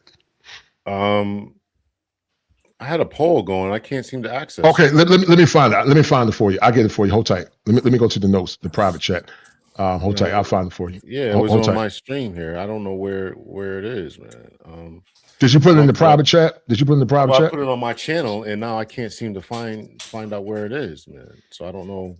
So what did you ask in the poll? What did you ask? I asked was the documentary helpful? Was it good, bad, or was it fair and balanced? And it was overwhelmingly good, but I wanted to give the stats about how many people answered it and what the final numbers were. And now I don't seem to be able to find it. So I don't know what happened with that. So I apologize about that. I can't give the final numbers. I don't know what happened with that. But anyway, so it was a great conversation. It was a great conversation. Thank you so much for having me. I definitely appreciate it.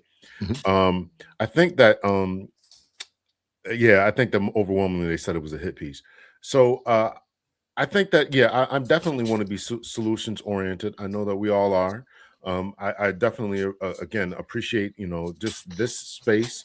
It has helped me to understand that I wasn't crazy. It helped me as a 50-plus-year-old man to understand that some of the issues that I was dealing with and struggling with are definitely out there. I think that one of the biggest takeaways that I would say, we tended to focus a lot on the ladies or men who want ladies, and here's I think that men have a right to be angry and upset. I think that men have a right. Men who worked on themselves have a right to look around and say, I've done what I wanted to do. I've educated myself. I've put my kids through college or whatever. Even young men in their 30s or whatever said, I've done the right thing. And now when I look around, I don't see any marriageable women. And I think that a lot of backlash and a lot of anger comes out of that because they're not finding marriage-minded women, or they're not finding women who are marriage-minded who come with a lot of baggage, whether it's mommy issues, daddy issues. That's right. The fake hair and all this other type of stuff. Right. So I think that there's a lot of anger about that type of thing. And Right. rightfully so, because Right. now the American dream or whatever is lost to them, and that's a whole nother conversation about the way the economy is going and way this man who's in 600 Pennsylvania Avenue is messing up the country and the world. But that's another story. And so a lot of these guys don't feel as if they have any access to anything. And so well, we can go down that road another time. So anyway, we have to establish ourselves, become the best version of ourselves, and that's what it is, man. You have to ignore women who don't want to get on your schedule. You have to ignore women or anyone who doesn't want to help you achieve anything in life. Focus on yourself, focus on your dreams, your desires, your goals. Keep pushing forward. Don't become a simp jellyback, as Peaceful Life would say. I love a comment for you. I love a comment for you in the chat. Yeah, I mean, we make a lot of jokes about that, but there's a truth, and the reason that that particular lady was on Kendra Dree was talking about that is because that's what she's been used to. That's what she's been used to. I totally agree. Simp jellyback men coming I totally in there. agree. I totally paying agree. a bill every now and then, exactly. paying a light bill, and then having access to her sexually. Right. Men got to stop that. They got to stop. Hold the line. Got to hold the line. You gotta hold the line and say, I'm not cash apping you for a phone number. I'm not taking you out to an expensive date on the first date. I'm not paying for babysitting services for you and your kid. I'm not doing none of that. We're gonna get to know each other, because I have goals, dreams about having a family and whatever. And if you don't align with that, you just don't align with that. And men have to be okay with that.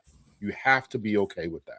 Let me ask you a question. I need to say everyone needs to grow up and become emotionally mature, and God offers the ultimate solutions. I agree with her 1,000,000%. I think everything is found in the Word of God. The fact that we've gotten away from it, people don't want to talk about it. People chide it. What made Black America great in the past was it was God, it was community, it was God, family, and then community. I don't know if you remember the song Dr. L. Back in the day. It was about a group called LTD, and it stood for Love, Together, and Devotion. That's what the song name was, the group name was, and also they made a lot of love. They made a song called Love Ballad. And back in that time, in the 70s, the early 70s, mid 70s, or even in the early 60s, we had a greater reflection of what the world was like and what Black love was. It wasn't perfect by any means, but I stand on business and say that Black men have always had emotional intelligence when they come down to the needs of women. Some of the greatest crooners of that generation were Delphonics, Stylistics, Harold Melvin and the Blue Notes. Groups from the 70s that pledged their love to women. But I stand firm that men got to stop rewarding bad behavior. They got to raise the bar, and they got to be okay with walking away and not get caught up in this racialized idolatry where they're more or less placating to women just for the sake of them being Black. Listen, I get it. People have an unbound loyalty for the Black community. I'm not against that in part, but I do believe that if an Asian woman show you love, Dr. L, A Peaceful Life, and she respects you and get on your program, you get with an Asian woman after you've been exhaustive, if you chooses to do that. My point is, whoever loves you and show you love and respect, that's who you get with. I don't believe in being loyal for the sake of being a skin tone. I'm not doing that. I ain't knocking nobody else for what they want to do, but you will earn your way into my life if I was a single man again. You got to earn it. If you don't earn it, you can keep it moving. I ain't mad at you. I wish you well, but I'm not doing no more of that Captain Same whole stuff, putting on backpacks and I'm not doing it, man. But anyway, man, what's the final score, Doc, with UConn and Illinois, dog? What's the final score? Man, I just hope they win, brother. I don't know, man. After yesterday's game, man, I don't know. I was watching the last UConn game, man, and I'm like, I don't even watch sports that much anymore. But I said I'm going to sit down and watch this game, and I'm like, wouldn't you know it? They're losing a whole game because I'm watching this game, and they were getting pumped. And next thing you know, they came back at the end and won. So I'm just hoping that I don't jinx them again and they lose because So I'm just hoping for a good game. I don't know what the final score is going to be. We got the results, and somebody asked in my results, my thoughts about the results. About it. Some said it was good. Okay. Some 20% said it was good. 63% or so said it was a bad, and 18% was fair and balanced. So the results are what they are. I don't think it was a good showing, and I'm glad that Dr. Thunder and even Manosphere Highlights Daily pointed out the issues with it. And who they were actually targeting, so that lets you know it wasn't a true and fair documentary. Not at all. If you're going to tell a story, tell the whole story. Tell the whole story, right? And not just But again, it was. I said it was a hit piece from the beginning. It was Yes, definitely sir. designed to make us look bad. I got to look into those other red pill those other ones. I never saw those, so Yeah. I'm definitely curious and if that lady changed her mind because she actually listened to what men said, that'll tell you something. So I'm definitely going to watch that and probably do a commentary on that because I haven't seen it. So yeah. Yeah, well, no doubt. Well, listen, man, always a pleasure, man. Much love and blessings. I always love chopping up with you. If I'm ever in Connecticut, man, I'm gonna look you up. I'm gonna bring you a Tar Heel shirt. I'm gonna bring you a nice Tar Heel polo and with a Tar Heel polo hat, man. A nice Tar Heel hat, but you gotta wear it, man, to represent the flagship of flagships, man. But anyway, enjoy your. Listen, I might even bring you some North Carolina barbecue when I come to, man. I'm gonna bring you some barbecue, man. But anyway, man, much love and blessings, man. Always a pleasure. You're a good brother, man. I got nothing but respect for you, man. So I'll see you soon, brother. Take care of yourself. All right, you guys take care. Thanks for having me. Appreciate it. Yes, sir. All right. Thank you, Quiet Storm. So I'm gonna finish playing that video. Let me read the super chat real quick. Byro Hammond said, "Great chat and salute to the panel." Shout out to Byro. Appreciate it. I'm gonna finish playing that piece, and then I'm gonna let you go as well. What did you get out of the conversation, real quick? I think it was a great conversation. I mean, critically, the most important thing, and I'm going to understand, especially with the men, is that unless you're dealing with the 10% women, you're on your own.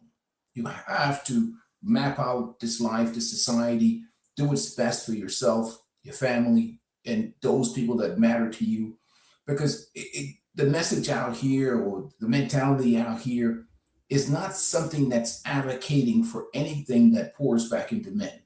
So you have to be self-preservative in this current environment. I mean, I love what the brothers are saying about community and all those things, but those things have been tested and tried, because all we're talking about today, as far as what they're offering, is relationships and situations that work on their terms. So that's really it, I'm gonna finish playing this little clip and then I'm gonna get out of here, man. But this definitely been a good show. Yes, salute.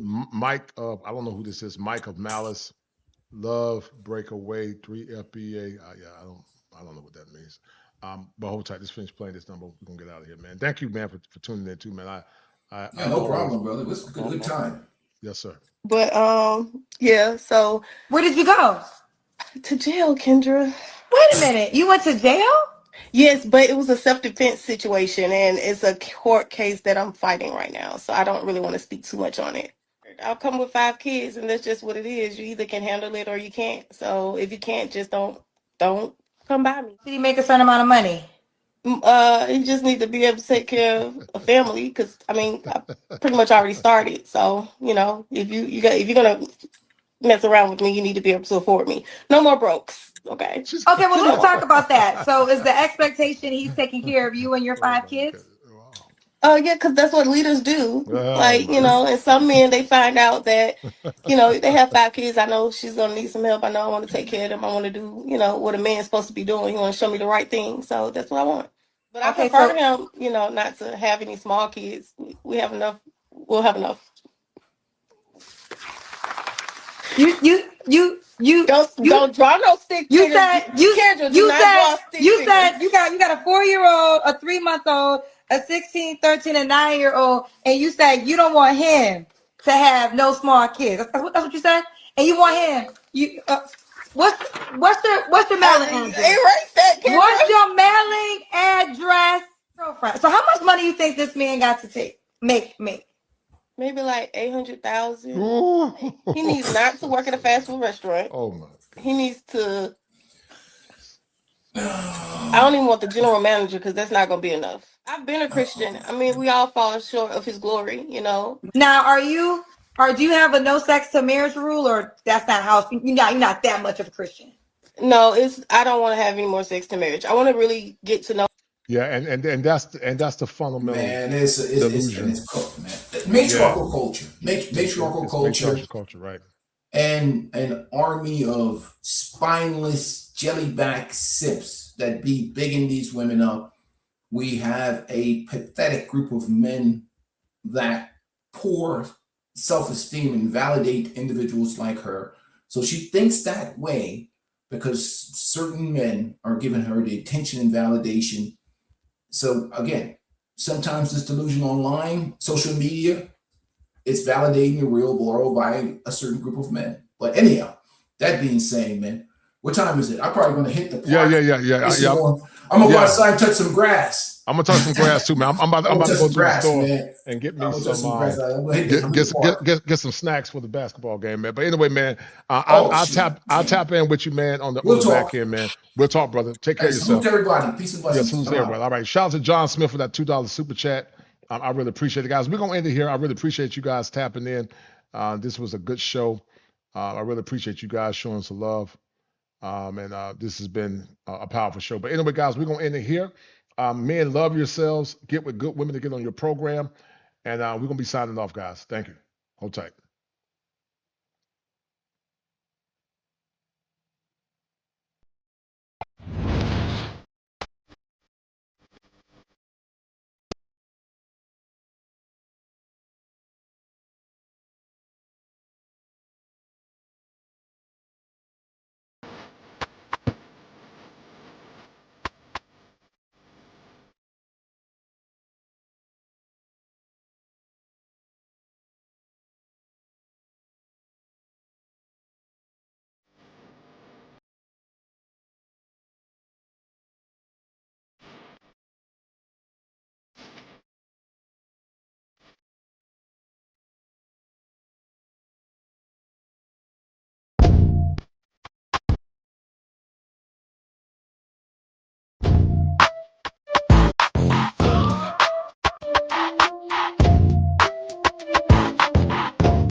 When men fail to lead, the children rebel and the women take over.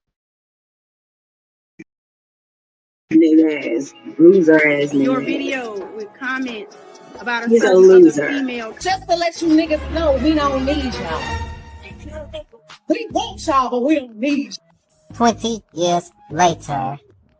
Our black men, we want all y'all back. Because we love you, we see you, kings, And most importantly, we need you. And most importantly, we need you.